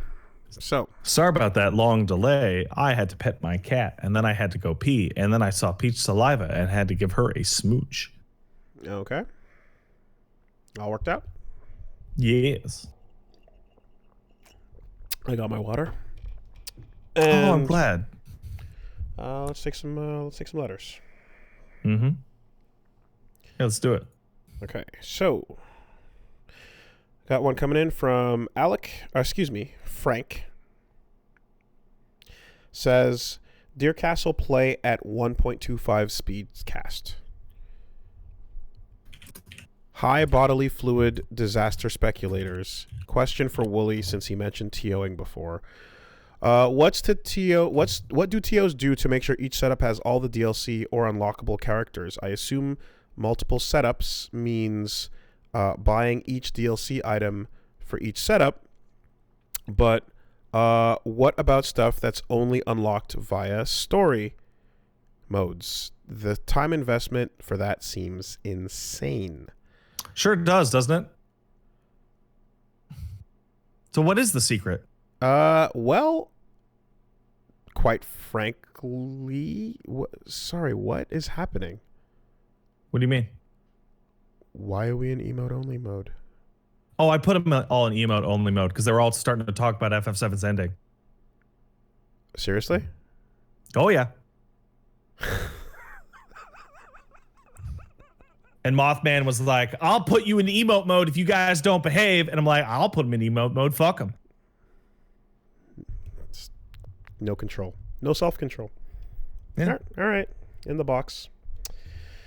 Anyway, so to answer the question, there is no fucking quick and easy here. What TOs do is pray that the game has a quick unlock feature like Shovel Knight Showdown does, where you just put a code in for an unlock, or pray that there is a memory card duplication ability or a save ability that you can unlock shit with or something, because in most cases nowadays on modern consoles with profiles, you're just unlocking them all manually. And part of being a TO means you're going in and sitting down and you're seeing people grinding out at each setup to get characters. This is not an uncommon sight in Smash. This is not an uncommon sight back in the day with Street Fighter. This is not an uncommon sight with any games where you got to go through a bunch of matches to get everybody. Like, you sit down and you fucking do it, you know? It's exactly. It sounds like shit, dude. It sucks. Sounds like it sucks ass. It totally does, and that's part of being a TO. Part of being a TO is going. You gotta go set. You gotta go sit down at every fucking setup and just unlock everything. And listen, man, I think being a TO sounds like shit, except for when you get to go. I think my friend won. Yeah. And you think that shit's bad. Imagine the setups where you gotta get Jill and Shuma Gorath from Ultimate Marvel 3 because they're DLC only from Marvel 3 regular edition. Are they not delisted? Currently they are, and they were at the time. Oh, yeah. great. Yeah. Sick. So these are like time sensitive specific characters that came from the roster of the last game, and the update to this game doesn't automatically include them because fucking whatever, it's a purchase that's separate. So yeah, you just get these weird things of popping the disc in modern context and getting, characters missing for that bullshit. Awesome. Not on the disc of either game, download only, It sucks. That's the question. That's the answer. It sucks. Okay. Great. Got one coming in here from Brass Fist. That's a cool name. Says, "Dear Sea Lion Slayer and Naked Shit Explainer, recently I had the immense joy of purchasing Doom Eternal. No spoilers. And it's been an utter blast to play. I reached a point in the game yesterday where I was having serious difficulty with a new set of enemies. And I looked a strategy up. Queued 45 minutes of me resetting all my keys, training for the new layout, and behold, I can now switch between half my arsenal by plinking a few keys and can melt most enemies in an instant. It was a big labor and required a lot of thinking, but it was enjoyable to upgrade me, the player, as opposed to grinding for better loot in the game. However, this has seemingly destroyed the challenge of the game at my current difficulty. Are there examples where you learn techniques that trivialize the challenge without upgrading or grinding skills? Love y'all. Stay healthy. From Brass Fist. One of the really good examples that ties into FF7 is you played the darts game, right? Yeah. So I was showing off, and people at home can live can see this, is that there's an easy way to win at those games that give you really shaky aim. Okay. And particularly, there's a specific type of shaky aim that is given to you in a lot of games, particularly dark games, in which the reticle has a lot of inertia. It wants to pull back to center. So you have to keep your analog stick like dead center, right? Or super, super stable. And the trick is really simple, is that instead of using one thumb, use your thumb and your index finger, so that you push it with your thumb, but you keep the index finger on it so that it maintains its exact position. Oh, that's cool. Okay. And doing that trivializes all of those types of games. Oh, wow. I got a 6 dart leaderboard thing, so I was able to get it, but I got 7, but I was able to use that thing and got it on my first try. Whereas I knew a friend of mine was like, it took me an hour, but I finally beat Wedge's score. And I'm like, cool. Yeah, add the thumb. So he's basically pinching it with the top index finger and the bottom thumb in order to... Yeah, you top index fingers on the top and the thumbs on the bottom, and that gives you way more control because you're so much stronger and more precise than the thing's own resistance. So you're holding the thumbstick like a nipple. Basically. Well, I'm kind of... You're tweaking it like a nipple. I wouldn't say that. You're using your... That's not... You're using your thumb and index finger. No. Yeah. You did it. And yeah, to answer the question, I think that's rad. I'm a big fan of that.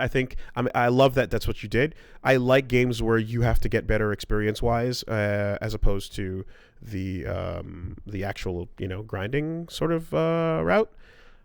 And there's a couple games like that where, like I said, I think a Hellblade is one where you get all your moves right away. You just gotta learn the combat system in and out. I dig that. Very cool. We'll see how Doom Eternal goes for me. It's good. You can play with a controller? Because it works just fine on controller. Yeah, I played 2016 on PS4, so I'll. Then you'll be aces. I'll be playing Eternal on PS4 as well. We got one coming in from Seth. He says, "Dear Patapon and Woolsworth, gearing up to play some FF7R, and it got me thinking about my experience with the original. Final Fantasy VII was my first JRPG, and my experience playing with such a dialogue-heavy game with no voice acting. Naturally, as I played, I began having voices in my head for each character when I read their dialogue. Cloud sounded like a deeper, cooler version of my 7-year-old self. Barrett was Mr. T, and so forth. Upon seeing Sephiroth for the first time, his silver long hair reminded me of Raiden from the first MK movie. So in my head, he sounded like Christopher Lambert." Oh, man. Right? That's awesome. That's crazy. As these characters would develop their own voices later in the works, the old voices in my head will eventually be replaced. But to this day, when I revisit FF7, I still give Sephiroth a deep, raspy rattle of Christopher Lambert from Mortal Kombat. What voices have you created in your head? I think for FF7 is a really good example. Mine were all pretty close to what they eventually ended up going with two giant glaring exceptions. For whatever reason, for Red, I always interpreted him as barking and growling like Scooby-Doo, and the party just could understand him. Okay. And I sure as fuck thought that like Kate Sheehan, whatever the fuck, Kate Sith had like a whimsical voice, but I did not expect him to have like an Irish brogue near unintelligible accent that Advent Children gave him. to sound and not to be like old man-ish, like more of just like a cute little animal kind of sound. I think the voice acting in the new 7 is perfect, especially Aerith, in that she sounds like, "Hi, I'm so sweet. Okay, later I'll bite your penis." Like just like the kind of pretend princess that's actually horribly evil. So yeah, there's some good ones, definitely. We'll definitely get further into 7, but I think to me, Samus's voice is just Ripley. To me, hey, you want to know what I think Samus's voice sounds like? Do go on. I'm gonna do an impression. Are you ready? I'm ready. Okay, here's my impression of what I think Samus's voice does and should sound like. Can you do it without saying the word baby? I can. Okay, is everybody ready? All right, here we go. Starting now. Gotcha. Wasn't that a good impression? Gotcha. I think I did an admirable job. What about the Master Chief, though? John talks. I mean, Master Chief spoke in his first appearance on screen ever, so I mean, he sounds like Master Chief. What about sounds like John Halo. Link is viral forever. Forever. Yeah. I'm gonna go ahead and I say like I just imagine Ripley. Yeah. They should have got Sigourney Weaver to Sigourney play her Weaver as M, Samus would have been incredible. It would have been incredible. But not change any of the dialogue. Like have Sigourney Weaver read the other M lines. Oh, that would be so bad. Oh man. We got one coming in from Fugov. Fugov says, "Do you guys get the money if I download the podcast? I haven't missed a single cast, but I don't know how monetization works with this crap." It's pretty simple. It's like there's ads on the podcast, so if you download it and listen to the audio version, then it makes the number go big, and when the number go big, then they go, "Hey, big number, listen to ad, therefore good." Yes, that's pretty much it. That's it. Listen to the audio, people go, "Yeah," and that's it. Just make sure to download it from an official source. They like when the number go up, and you can make the number go up on, Stitcher.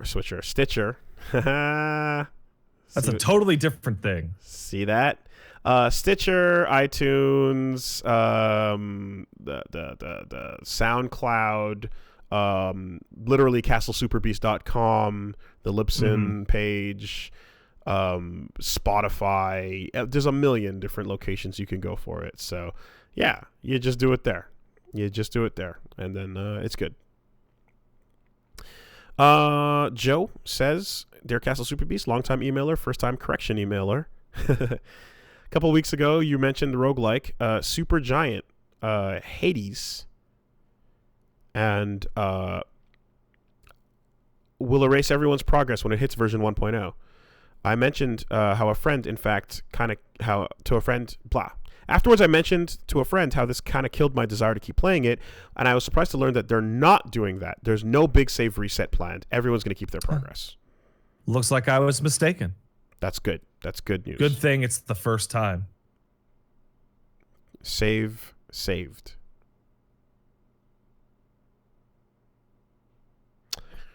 And lastly, we'll take this one here, and then we can definitely spin it into... Get into that FF7 shit. Yeah. So one coming in here, call from Heartless Spade says, "Aerith is a creep." Dave here. What am I going to read? I read the name, and then I get another name, and then who knows? "Dear Castle Super Virus, in the spirit of FF7 Remake coming out, I want to share the observation of Aerith. In Crisis Core, she got a date by cashing in a favor. They go on a date where Zack doesn't show much romantic interest, but then goes extra when Zack disappears. Now our all-knowing perspective aside, From her view, he basically ghosted her. Then she proceeds to send 89 letters over 4 years in an era where emails exist. Then in the OG game, when you're going on the Barrett date, seems like you're trying to get rid of her. She just tags along. You tell her you don't need her help, but nah, I'm coming with. She shows you her way and tells you go home, and nah, I'm going too. Seems she can't take a hint. Worse even, you try to sneak out of her house. She won't follow, and she's standing next to the exit saying, "Where are you going without me?" Does she have a stalker personality? And don't forget that on top of her local playground, she's like, "Wow, you look just like my old boyfriend. Hot. Let's do it." Well, there's definitely Cloud's like, There's definitely the same hand of God that grabs Yukari and pushes her towards you in P3 is wind in the sails of Aerith. The SS Aerith is being blown forward over all fucking waters. The problem with that has always been that I don't know anybody who ever liked Aerith more than Tifa. They're out there. I'm sure they exist, but like my long-term experience both with the old and the new was like, yes, I get it. You're very pure. You're very sweet. Get out of my face. I want to go get drunk at the bar with Tifa and her Tifos. Yeah, so if you add the context of Crisis Core in to the situation, then it definitely makes it seem different from your brain auto completes and says, "Oh, couple," right? Like when you're just playing the source material, you go, "Yeah, this guy was before and they were a thing. They were an item." But if you're going to go with if you're going to go with what you see based on the compilation series expansion games and expansion lore. I forget who brought it up. It might have been Paige or it might have been somebody in the chat, but like the way Aerith acts now is like she's one of those chicks that's like, "Ooh, I just love a man in uniform." Like just like a military lady, like just crazy about the uniform, like, "Ooh, that soldier look with the purple." And the mom's basically just like, "Oh, another one, huh? We're doing this again, are we? Huh, look at that. Really gets my live stream going." Well, anyway, that is a funny interpretation of it, especially given the emails after the letters afterwards. That does get a little bit creepy if you frame it that way. It just what's canon and what's not. Is your brain's like ghost relationship that they had canon? If so, then it's fine. But if they didn't have the kind of relationship you would assume would allow for that many letters to be appropriate, then it starts to get like, ooh, that's dicey. That's dicey. Anyway, so with that, we're gonna wrap it up here. Go check out our channels. Do that. You got Wooly Versus, like I said, we got the stuff going. It's firing on all cylinders right now. I'm really happy. All 3 games we're playing through are really great, and people are enjoying them for completely different reasons. Black Mesa, Dokapon Kingdom, and KOTOR 2. I guarantee you're going to like at least one of those 3, if not all of them. So give it a gander over on Wooly Versus on YouTube. Baton passed. The passing of the baton. Uh-huh. Hold on, what is... Oh, I thought you just sent me a message. It was someone else. So we talk about FF7 now? Do you want to plug your shit? Yeah, I guess. It's Pat Stares At. Okay. All right, so we're going to be discussing the Final Fantasy VII Remake up until Aerith's house. Pretty much. So that's everything everything, nothing after that, everything before that, and we're going to start discussing this in 5 seconds. 4, 3, 2, 1. Okay, so now we're in spoiler talk. FF7 All right, remake. so for my own purposes, I'm really glad that I put the chat into emote mode long ago. Yeah. Good call, because you can't trust one guy. You can never trust one guy. One guy is the worst. Obviously the game's incredible. It's fantastic. So far, at least. It's quadruple A. The additions that I've encountered so far have all nailed it. Mm-hmm. Everything to do with going to hang out with Jesse's mom was incredible. Jesse is the thirstiest bitch that has ever lived. Jesse's mom has got it going on. And then you find out that Jesse's a theater kid. And you're like,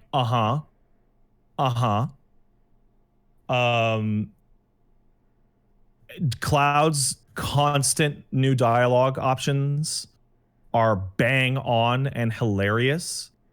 I started to squeal with laughter at Wedge telling him like, "Oh, come on, bro," and Cloud just jumping off, going like, "I'm not your bro." Yeah, it's like he is such a petulant, weird asshole. Cloud's character has never come through more clear than in this game, and like I'm constantly laughing to the point of near tears. We talked a lot about what can you do to make a version of this character that will like not shatter everyone's childhood brain versions of the character, but just leave you with a guy that people kind of like, okay, I like that guy. And so far, I think they're nailing it. So far, I really do feel his like stubbornness to be social, like he wants to be cool and aloof, exactly. And to him, being cool means doing the cool thing, but it also means saying the cool thing, and it also means not high-fiving when someone holds their hand out to you. So that is Wooly, the high five is a whole thread. Like it's a whole journey. You've only seen so a piece good. of it. It's so like that straight up like, dude, you're don't leave me hanging. You know? And he's like, no, cool guys leave you hanging. I think the one that got me the best is when the old lady is like assuming you have the skills to pay the bills, and he like insta blurts out in like this annoyed tone, like, "I've got skills." It is the picture perfect encapsulation of the imitation of cool. Yeah. And instead of actually being cool. And think about someone that hot going through life, right? You have to imagine like he's definitely thinking that he can do more than he's capable of in a social context. Tifa is dead on with her adorable girl next door, perfect in every way, everything. Everyone's laying it on thick, but you can believe it because you're Cloud. Yeah. Everyone is smearing it with the fucking pulp, but you're Cloud, so you can believe it. Going out of their way. Fully insane. Okay, so to keep talking about Cloud a little bit. Okay, you want to say okay? No, I was just gonna say that like with the so far, you know, the characterization where it's like clearly he clearly you're on a journey of softening him up, right? Yeah. Clearly you're on a journey of getting him to be more, you know, like part of the gang and wanting to go along, and like you know the fucking sitting at the bar while Avalanche is celebrating is like, oh yeah, time to go, asshole, you know, like Avalanche, excuse me, is celebrating, and you're just like, fucking, now you get to feel it, right? But there's definitely that little stubborn underbelly that is always into this, just like, no, I'm cool, I don't mind, whatever, let's I'm the go, coolest one know? here, I don't care, that's how cool I am. And the thing is, we would always do that, making fun of like Cloud in these and in before this game came out. 100%. But now you're seeing that tone in evidenced in the game, and it's perfect. And because of that, you know how you would interpret in the past where he just like put his hand on his head and look down and just be like, ugh, you know. Yeah. Now you're getting those moments like as full scenes. As full scenes, exactly. So Aerith fucking throws some dumb joke out and he goes, "Oh God, you're killing me," you know? Or Jesse's like hanging off of him and he's like, Jesus, you're fucking desperate, aren't you? No promises or not gonna happen. No promises. Yeah. So if you go not gonna happen, Jesse's like, too strong? Okay, I guess I'll have to switch up my approach then. Oh, that's good. I like that. Yeah. So that's great about Cloud. What I like about Aerith so far is that, like, exactly the whole, like, you don't need to protect me, I can do my own thing, right? She says a lot of that in battle. She's really sarcastic and flippant. But she's also, like, she's sarcastic and flippant while somehow still being naive and earnest. But you can definitely tell that, like, there's a moment where the naivete is an act, you know? Yeah, and so she's climbing the ladder and she's like, I can do this on my own, whatever. And then he's like, oh, yeah, okay. And then the ladder cracks and falls underneath her and she goes, shit! There's a perfect line read about like 25 minutes from where you are right now, Wooly, in which you're doing side quests for people in that little slum area. And she says, like, see, you're starting to get the hang of this. People are liking you more. And he goes, it's a job's a job. I mean, I did it for the money. Mm-hmm. Like, some people must do it for fun, I guess. And she goes, hi, I'm some people. And just stares at him. And he just stares back. And it's like, yes, snippy, that is snippy. Yeah. But like the sarcasm's always like sugary sweet. That's interesting because, one, Cloud is definitely the hero of Pay Me more than ever before. We used to talk about Link being the hero of Pay Me. You shake down children. Yeah. Cloud is 100% fuck you, pay me. Hand out, you know? But I'm curious about what you're talking about there with her, because with Tifa earlier on, when you're running through the first area, she's pretty much just like, you can hear in her voice that she's like, okay, so we're good for the money. Don't worry. I hope you don't mind the exposure part of this that we got to go through first, though. Sorry, you know? And like, it's a bit more, and he's just like, job's a job. They do whatever. A good job of making her like sympathetic and adorable and sweet and all these nice things, but also as being the one member of the team that might not be down for hardcore terrorism. And here's the problem: is if you're going off of that old Tifa, can you do me a solid? Can you do me a solid, Cloud? Right? Yeah. You're going off of that thing. We're just like, come on, get in, get roped up in fucking eco-terrorism. What are you signing up for? And then you're seeing that she herself exactly is like, I don't know, right? And do we really need to blow them up, guys? And the reason why that's especially a breath of fresh air in this context is, you know, you were always fucking terrorists, right? But here you get to follow through and see like the massive explosion where the bomb should not have been that big. And then as it kills a bunch of, I thought we were going to see like a steel beam through like a baby carriage. Yeah. Well, you walk through the town afterwards. Yeah. All right. And then the town is fucked. The town is completely fucked, right? And of course it's not their doing. It's pure Shinra, right? But you approach and like at first you get out of the area, you're not fully in the city yet, but you kind of see how things are fucked up, and then everyone goes, "Oh shit, what? That's not right." And like the realness kicks in, right? And then this long thread of like, dude, we got to fix the bomb. It can't do this again. Well, not even that. Just I'm talking about in this pure moment where they get out of the fucking reactor. Oh yeah. And then they're all like, "Oh my god, what the fuck is this? Isn't right." And then Barrett goes, "Hey, no, I'm the one that's gonna carry your load," you know. And then he goes into get rid of that fucking pizza, then follow me. You know? He picks it up, right? He sees that moment of like actual reflection and goes, no. I'm here to pump you up. This is it. We're doing the right thing. And it's totally like absolutely how you take a moment of like, what the fuck are we doing? And you turn it into like, yeah, okay, yeah, totally. And they all get motivated, right? And it's like, okay, what was Barrett's deal in the original? The thing with Barrett is that unlike almost everybody in the team, he is a true believer. True believer.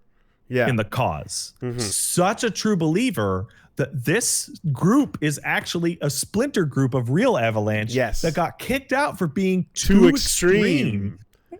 Yeah. So now you get to see that fanaticism coming out and picking them up from moments of doubt, right? And dude, think about every fucking terrorism group where you can imagine that happening, right? The one absolutely charismatic, pulling it through character can convince the others that are like, I don't know. And then it's like, nah, fuck those doubts and fears. Don't worry, man. I'll shoulder all your doubts, all your insecurities. It's on me, you know? And then they're like, okay. And then they get pumped and they're like, yes, right? And then Jessie continues to have her doubts because she knows that she's doing she's building it, right? Yeah. Cloud, in the moment, right off the bat, goes, what's done is done. It's like, you fucked it up. You can't unfuck it. Right? And he's still just like, I don't care either way, but very much is just like, it happened, this is where we're at. And like goes for the ethically dubious, you know, response, but he's just like, hey man, I'm a merc, that is what it is, you know? And like right off the bat, that's where he is. He's at the point of like, I don't care what the job I'm doing is, right? There's a weird little hidden story detail about the job that me and my chat kept talking about, and that is the job was for 2,000 gil, right? 2,000 gil. Dude, what is that? Nothing. Because that's the price of like a single armband. It's a fucking bulletproof vest and a bracelet. It's either $20 or $200. Right? It's not $2,000. It's not $2,000. So like, it's dude, nothing. You are charging cheap for your eco-terrorism. It's crazy nothing. It's crazy nothing, right? Especially considering the money that you can get from the upper plate. But yeah. So you get that thing, right? And so, but I want to say that like if Cloud is the viewer, is the player, and we're journeying together. He says that what's done is done. We walk into the streets. You get to see how bad it is. You get to hear how bad it is. And then you get to the train station. And he goes, train station's still intact. And then you see people under the bridge. And then it just fucking collapses on them. Like Cloud stops and watches like a bunch of people just die. And you go, oh my God, this is... What the fuck is this? Done, man. You know? What's done is done. And it's interesting because now you get to you're judging these characters not based on what they did, but based on what they think they did and how they feel about it. Yeah, absolutely. You know, it's very very interesting to see. And then right after that, you get your first brand new piece of content. Yes. Which is an early Sephiroth flashback, which I think is done really well because the streets start to turn into Nibelheim. Yeah. The fire rises. And you get to argue with Sephiroth. You see that alleyway. I'm like, that alleyway is a little too well lit for me to not go down it. It sure is. And they're like, oh, we're going back down that alleyway. There are three types of content in Final Fantasy VII Remastered. There is old shit. So maybe it's expanded, but it's like Mako Reactor 8. It's what we're doing. Bombing run, right? Then there's what I would call remix stuff. So falling through the church, you get to see a little vision from not Cloud, who talks to him, right? Or those certain scenes. Nibelheim flashbacks where you like Cloud has the conversation with his mom about older women earlier in the game. Every color desaturation moment that with text, you know, of the not Cloud stuff has been turned into just like radio noise. And it's kind of like little zips and bips and signals. And it's interesting because it's more visual and it feels more like these like, you know, amnesiac headache moments kind of thing. But the text gives you more to chew on in each context. And then there's the third one, which is brand new shit. Yeah. Like new. Number 1 with a bullet is your ghosts. Yep. Number 2 with a somehow even bigger bullet is flashbacks to things that haven't happened. Sephiroth I'm walking right up at that first meeting with Flower Girl and just straight up doing the like, we're walking through this moment and I'm telling you what's happening. And you're like, wait, what? And then we cut back to playing through it. And I'm like, okay. Why are you giving me End of Ava vibes from that moment? There is, okay. So early on, one of the things that really weirded me out was that they say, hey, Cloud, for the Mako Reactor 5, you're off the team. And I'm like, what? Yeah. That's wrong. Yeah. Like, that's explicit. It's not like a change. Like, that's incorrect. And then we go through a long cutscene in which ghosts injure Jessie's leg. And which means she's off and Cloud's on. And the ghosts correct the otherwise incorrect timeline that is Cloud is off the team for the second bomb. And then we go to the church in which you fight and beat Reno. Yeah. Which is wrong. Yeah. And then ghosts physically drag you into the back so that you can drop barrels or chandeliers on them. And then physically protect Aerith, whereas from before, falling down because she's not. And in the beginning, remember when she's being surrounded by them? Right? So they're like, what, are they attacking her? No, not really. But what they're doing, they're corralling her. They're sheepdog corralling her into being wherever she is and make sure that she can't move. Push her from the alley into the street until Cloud shows up. Exactly. Meet Cloud, hand off a flower. Yes. Now push her back into the alley. Yes. And force Cloud to leave. Exactly. So, somewhere halfway through my first stream when that second stream when that Jessie thing happened, I took a dead stare at my camera and said, how do you guys feel about those Ava movies? And then I didn't look at my chat for 20 minutes. Right. And kept playing. Yeah. But the one that got me, rebuild, the one that made me very convinced of what is actually going on is that when Aerith and Cloud touch for the first time, you see a vision of her death. It's like 10 frames. But you see, you caught it? You see Holy falling into the water. I didn't catch that. Oh, you didn't? So I didn't when catch that. they meet in the church and he touches like her hand or whatever, you see her kneeling, then you see water, and then you see a green materia falling into the water. Okay. That is her death. Like, period. Okay. And that can't be a flashback. But I mean, you didn't even have to fucking telegraph it that hard, because I think Sephi doing the shoulder tap was clear enough. Well, Sephiroth walked. He walks past her, making reference to a future that hasn't happened yet. Well, also I went back and checked the first conversation you have with Seph in the game. Yeah, had a really confusing line that I didn't quite understand. And Cloud looks at him and goes, "You can't be here. You're dead. Yeah, I killed you." Yeah. And Cloud says, "Of course you did. It was the height of our life together." And it's like, because he doesn't die in Nibelheim. He dies at the end of Advent Children. And do you remember what the last thing he says before he dies at the end of Advent Children was? What? He says, "I'll never be a memory."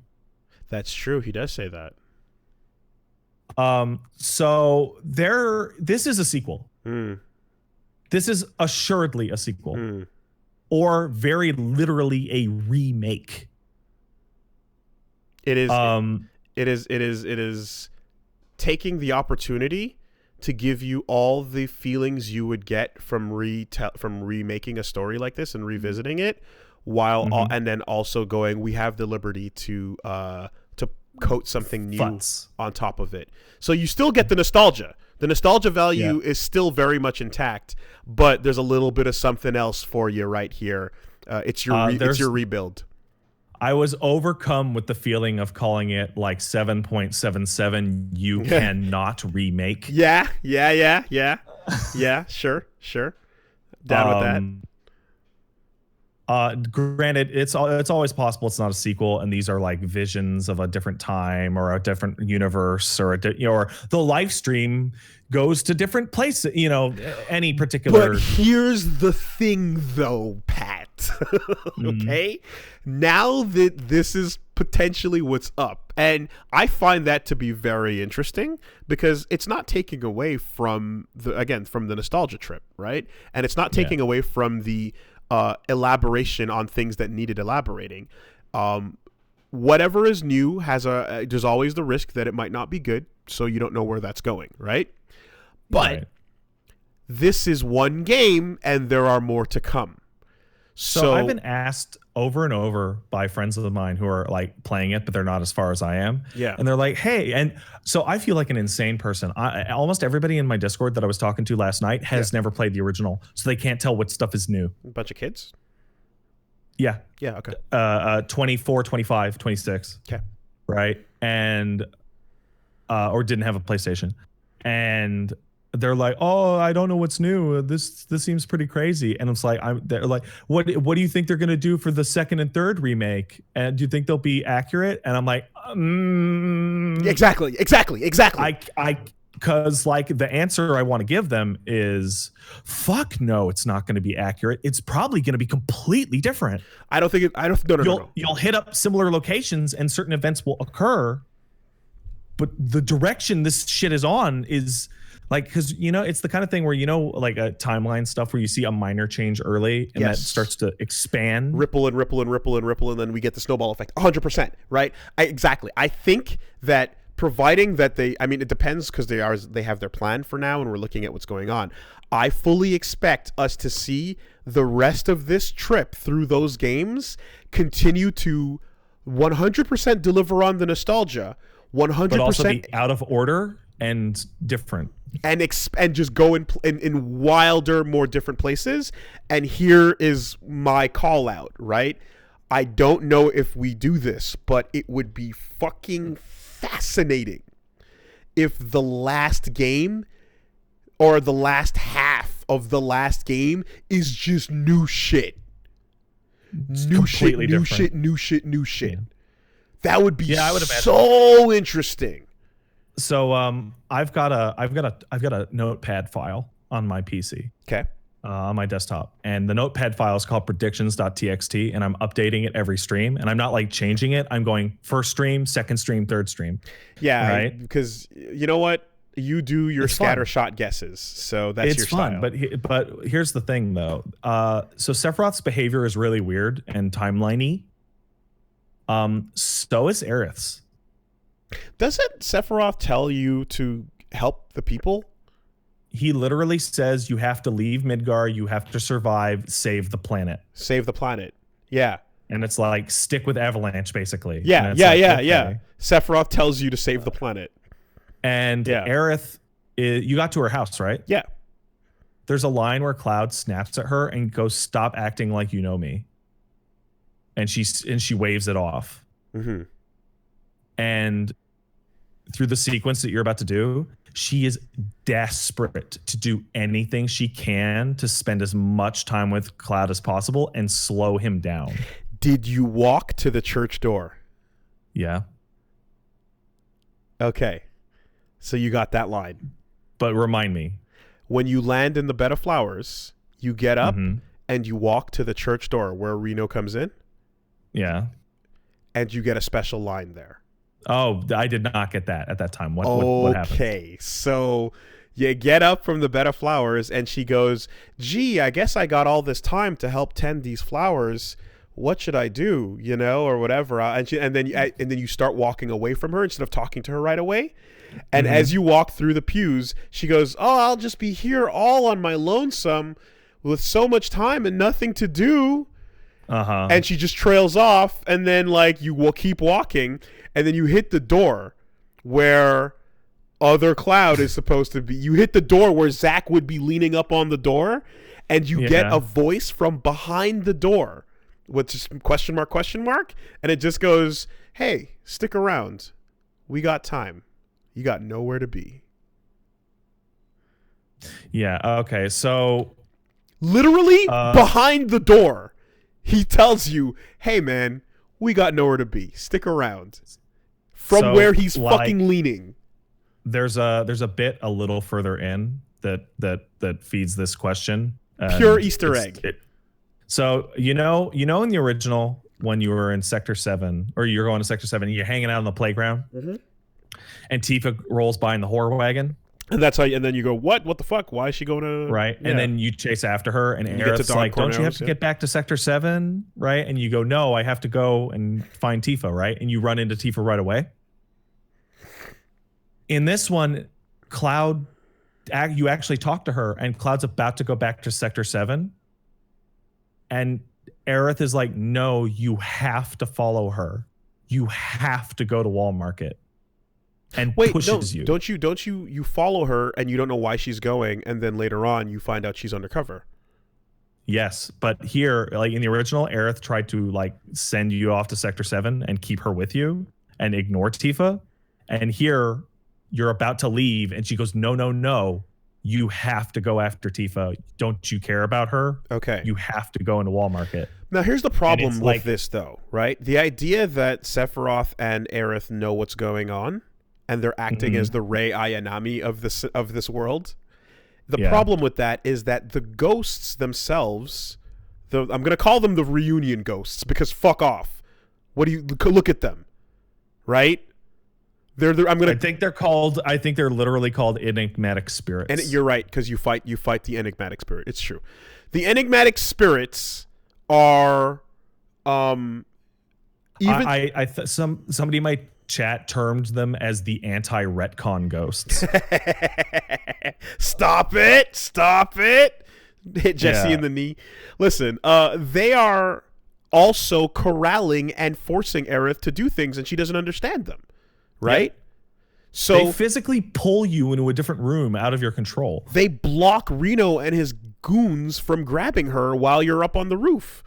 You know? Like, that's the thing. So even if she's more aware than Cloud is of something, and even if fucking Sephiroth is more aware than Cloud is of something, they are also playing her, and she's like not, you know what I mean? She's at their mercy. Is what I'm saying. She's at their whims. There is one other thing that I remembered. I was going to bring up another thing too. Go ahead. When you're leaving the church, Aerith points out that you can see the wall. Yeah. And she says, I've never felt like leaving the wall. I'm too afraid to go outside into the world. There's so much I can do here. And also, I tend to fuck everything up. I'm like, that is not like that character at all. That is weird. That sounds like she's afraid to leave and go out into the wider world. Did she have lines about wanting to get the fuck out?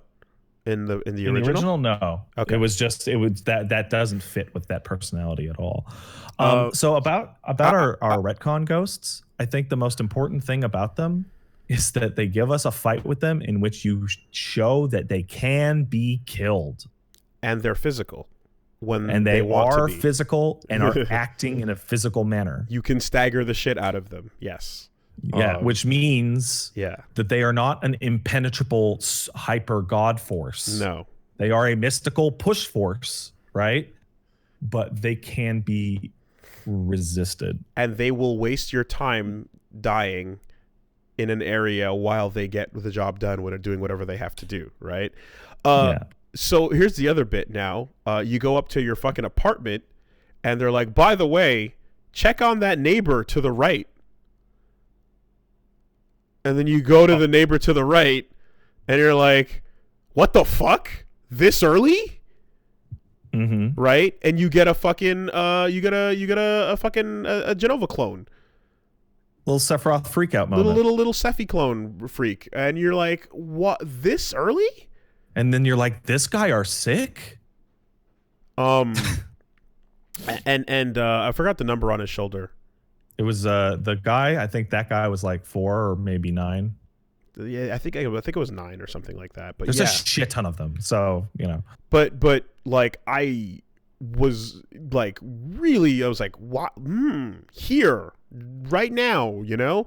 And then the first thing I thought when I saw that is like, okay, so reunion theory off the jump is your next door neighbor is put in place to sit next to you. Just naturally end up in the same location. It's going to happen. Stand users are drawn together. I've run into another one as well by this point, and it's just like it does feel very much like stand users. It's like, how did I happen to run into this 49, that's it. Yeah. Reunion theory, right? Yeah. That's it. It's just it's doing it. It's doing it. So so you get all that, right? Now all this new shit aside, there's still a couple of old things that are like fun and worth talking about. And then there's the expanded shit, as you said, right? It's not brand new shit. It's just expanded and it could have been there. I think the funniest one of those is that the in the Mako Reactor 5 assault, the artificial sunroom was one screen in FF7. It was one screen in which you climbed up a ladder. You ran down to the left, and then you climbed up a ladder and went into a vent. Now it's the longest dungeon I've played so far. It's like an hour and a half. I took longer because I retraced my steps to get all the secrets. Yeah. Right. Okay. So I'm going to talk about a little bit more about that specifically in a second. I wanted to address the fucking dweeb in the room that is Rush. Is he not the biggest fucking loser you've ever seen? So Roche is awesome. He's such a fucking tart. So here's the thing. Here's the thing about Roche. I look at him and I go, man, there's something with the soldier program that makes you go crazy. Like every single person that comes out of that program is mentally unstable. Like, his weird way of talking on the bike is already just like what are you, like, are you going for like, I'm a weird, like, you're just going for like, I'm a street hog guy, I'm a motorcycle guy, but I'm also like a pop, like not pop, what's the word, like fucking prissy, high society, like. I can tell you exactly what Roche is. Roche is, it's the one problem I have with the game, and that is the game totally occasionally does feel, it's still good, but it feels like actual like Naruto filler. Like, that guy is a anime villain of the week in a filler episode, and he does not matter, and he will never return. And, you know, the guy I thought you were going to talk about was Chadley. No, not even. Chadley is hilariously, bizarrely inserted. Chadley is the weirdest thing ever. He fits nothing. What a strange... He fits nothing. He is a creature. Chadley is a creature. I don't know what the fuck is going on with Chadley. I get nefarious vibes, though. He scares me. He has a VR machine, man. Chadley scares the shit out of me. You know what Chadley is? He looks like an NPC out of the Yakuza series. Is that a butterfly on his shoulder? No, it's a fucking bandana he's tied to be bizarre. Okay. So there's that. There's God, what's his name? The fucking the kid you gotta save. Not Johnny. Yeah, Johnny. Johnny. Yeah, okay, it is Johnny. Yeah, there's Johnny, who's just big old fucking idiot, and he walks into the back, and then on the way into the back, he's like, "Oh, it must have been Jessie. She must have," and you're just like, it's like, shut the fuck up, bro. The worst. It's Phantom Thieves all over again. Yeah, and you get a really good moment where it's like, it shows off that's like implicitly like Cloud has not been back for a while. Tifa is not used to his new personality. And what better way to show that than the fact that Cloud was willing to just murder this guy for nothing, for the betterment of the gang that he doesn't even really care about. So he goes straight to he's a talker, right? Which is the same as in the beginning of the game when he's like, what's done is done, whatever. People died, daddy cried, inky pinky ponky, you know? Mm-hmm. And then he goes, he's a talker. And then Tifa's like, hey, whoa, right? And we've seen that type of moment happen in various fiction before, where you know, like the dark soldier is willing to off the person who is not really in the, you know, doesn't really need to be killed, but is just a potential threat. Leave no traces, right? And then Tifa, thankfully, goes, Cloud, you're scaring me. Yeah. Dude, what the fuck, You're man? freaking me out, dude. What happened? What are you? What happened to you, you know? And then Cloud's like, I was in Soldier. I was Soldier, though. You know what else I really love now that we're talking about that? Because we have so much more dialogue with Cloud, particularly dialogue with Cloud and Tifa. Yeah. We have gotten a much more natural extension of. So, Cloud, what was it like in Soldier? It was tough. Hey, you traded power for what was it? Traded power for time on the clock. Life. Time on the clock. You got time on the clock because of this genetic degradation. You knew that, right? Yeah, I knew that. And Tifa's like, what the fuck? And Roche is like, Soldier, huh? What class? First, I guess that's why I don't know who you are. Yeah, right. That's why. He's almost like, yeah, sure you are, you know, whatever. They changed one scene later. So you know, Cloud and Aerith talking on the playground, and they're talking about Zach, but they don't actually say Zach. Sure. In the original, it was, oh, you look just like my first boyfriend, and there was like that flash that denotes Cloud's being insane. On this one, he actually gets to ask his name. Oh, and it cuts to a shot of her mouth saying the word. Oh, but there's no sound, and it's got the filter on it, like the Urizen moment. Yeah, and Cloud starts to have a panic attack until the subject is changed. Yeah, and it's like, okay, well, I'm almost there. So and I'm like, because it was hilarious. Because I'm like, wouldn't Cloud start to really lose his mind if he actually heard the name? Yeah, and absolutely. 10 seconds later, that happened, and I'm like, oh, perfect. That's perfect. He would start to lose his shit if he heard the name even once. Because remember that when he actually sees, so that's the thing about the flashback voices now, or the other Cloud voices, is that the representation of them is actually, you see the hand on the shoulder and you see the he's talking to him in the void, but then it's Cloud. It's Cloud. He's talking to himself. Of course he's talking to himself. Right. So, you know, who else would he be talking to? So that's what Cloud inserts into his brain, is he inserts himself right there, you know? This is really fascinating because Cloud's our protagonist, and FF7 was a story with one of the most unreliable narrators ever to almost any game story I can think of. And now we're adding like a whole sub layer of, now we can't trust Cloud. Nope. But we also can't trust like the story itself. You can trust the ghosts. Yes, you can trust the ghosts. The retcon ghosts know what's what. That's what you can trust. Okay, so the other thing I want to talk about is, are the retcon ghosts going to push out Red's rocket? We're too far from there. That's late. It's in the game. That's in late. the game. That's going to be late. Fucking Hojo. Turn on the cameras. Should I be filming this, or? Yeah, man, start filming it. Yeah, it's good. It's good. It's my fetish. It's science, I mean. Ha. Yes. Okay, so there's a couple things about this game in general, right? Quadruple A.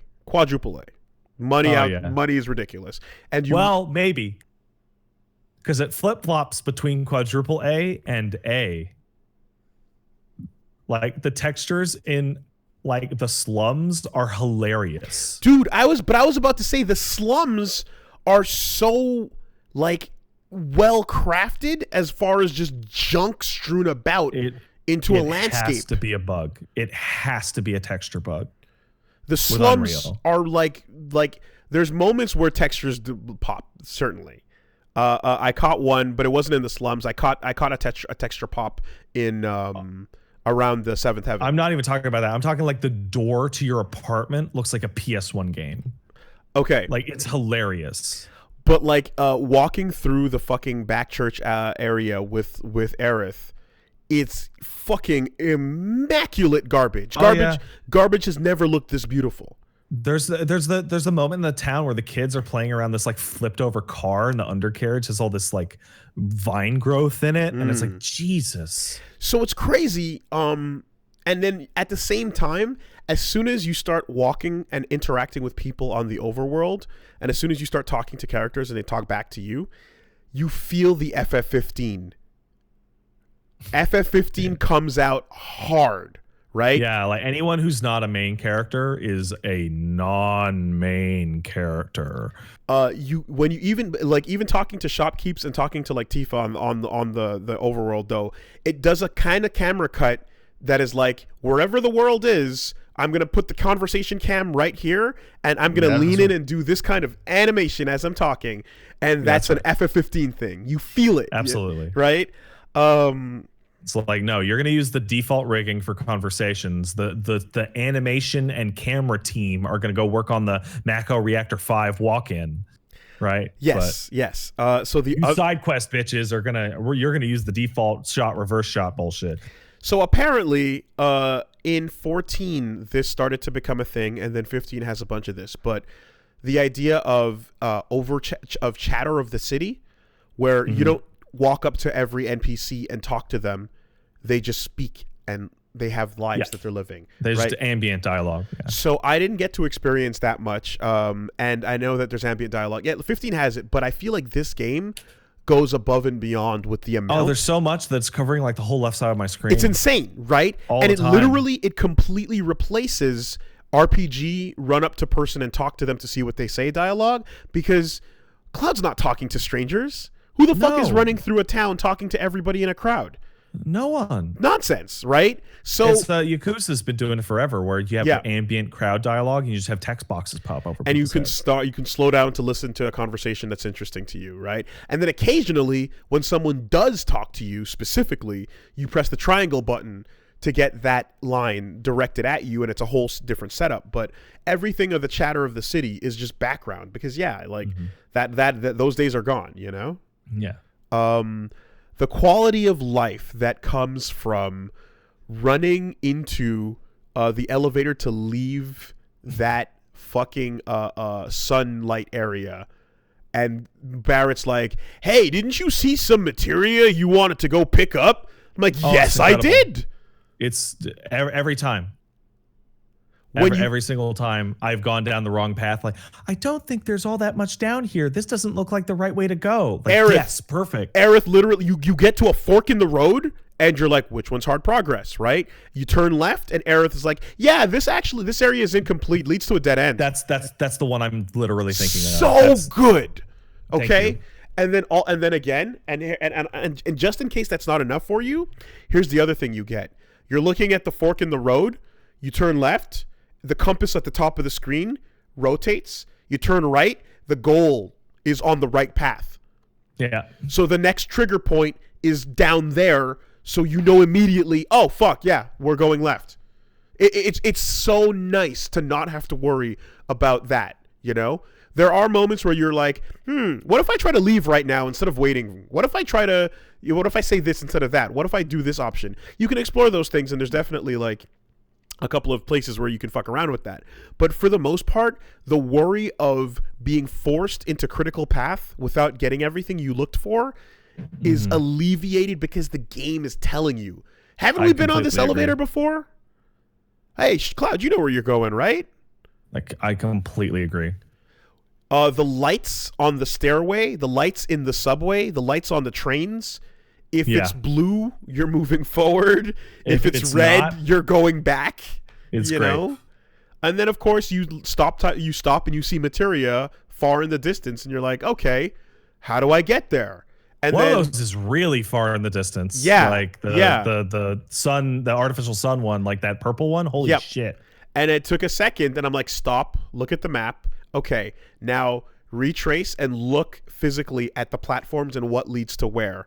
And then you're like, it's like the game is helpful at that. I love that. And it's the best. Hey, how about you finish the side quest? You just want to return to the guy who gave it to you and instantly turn it in? Teleport to hand in your side quest. Yeah. Thank you. The quality of life want to do that. is through the roof. And here, I have one feature. That to me is, well, how about this, right? The background chatter with the NPCs, when you have a certain party member with you, if you got Tifa, they go, hey, Tifa, how's it going? Yeah. Oh, Aerith, what's up, right? Number one with a bullet. You want to talk about your OCD savers, okay? Yeah. I got one for you. This is, from now on, if your game doesn't do this, fuck your game. All right. The clock that is in the bottom left corner of the screen when you pause the game is your save clock. It ticks as you play.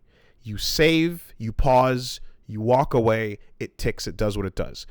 Back in the day when you finished playing a game, you turn the system off and walk away from it. Who cares? Nowadays, you turn a game on, you leave it, you walk away, you go eat dinner, you come back, you suspend it, you do whatever. After, I want to say, about 2 minutes of in-game time of not touching the controller, the fucking save clock stops. Oh, that's nice. So your numbers for game completion Are real. Yeah. Because it knows you're not playing anymore. That's really good. The best fucking feature in the world. That's really good. It's amazing. I can't believe we've never gotten this. I can't believe we've come this far into video games and we hold over the clock running in the background shit from the days of turning the console off, and we've never updated that shit. Go to your copy of FF7, pause it, watch that clock, walk away, come back to it, use the bathroom and come back to it. It will turn gray and fucking pause for you because it knows you're not playing anymore. But if you're using the menus and upgrading your materia and doing shit, just moving the menu around, it resumes the clock. Unbelievable quality of life. I wouldn't have thought that you'd be so into that kind of feature. I hate inflated times from leaving my save going. I hate you know what I hate more? I hate times that are way under what they actually are. Or that. Where you're playing and it took you like 4 days and your completion time is like 8 hours and you're like, what? How is that even possible? What weren't you counting? Like I was playing, or the Steam game that you open up and then you walk away from, and then you close it and then it says you've been playing this game for 15 days. And you're like, oops. What? That's a problem that's never happened to anyone other than crazy people. I feel, well, okay, no, I can give you a real world example of that is, I'm playing Legend of Bumbo and I really enjoy it, but Bumbo, you cannot pause in the middle of a run.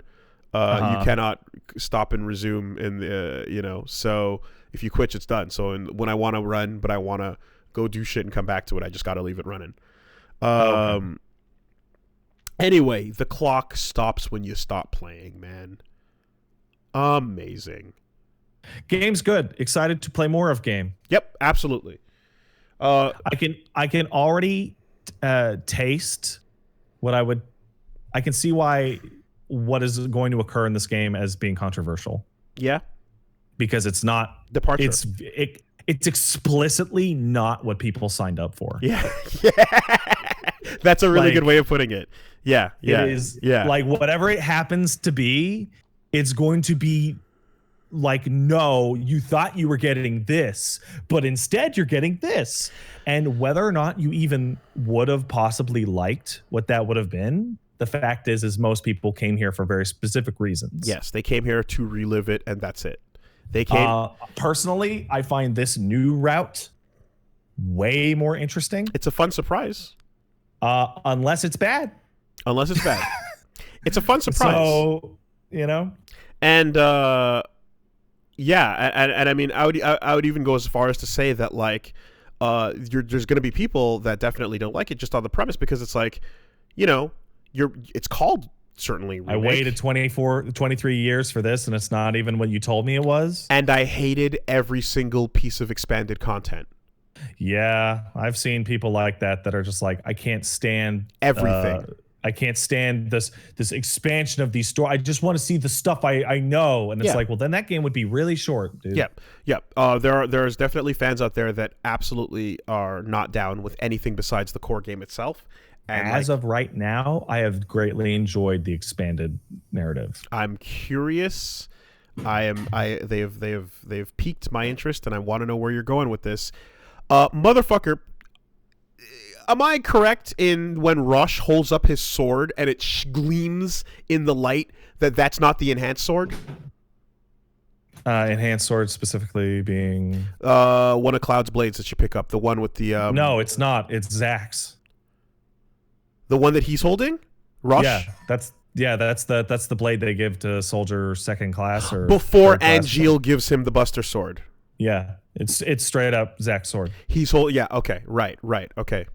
Because I'm like, that sword, isn't that what? Yeah, okay, that's what it was. Right, okay. Thanks, baby. Orange juice just arrived. Oh, goody me. Thank you, darling.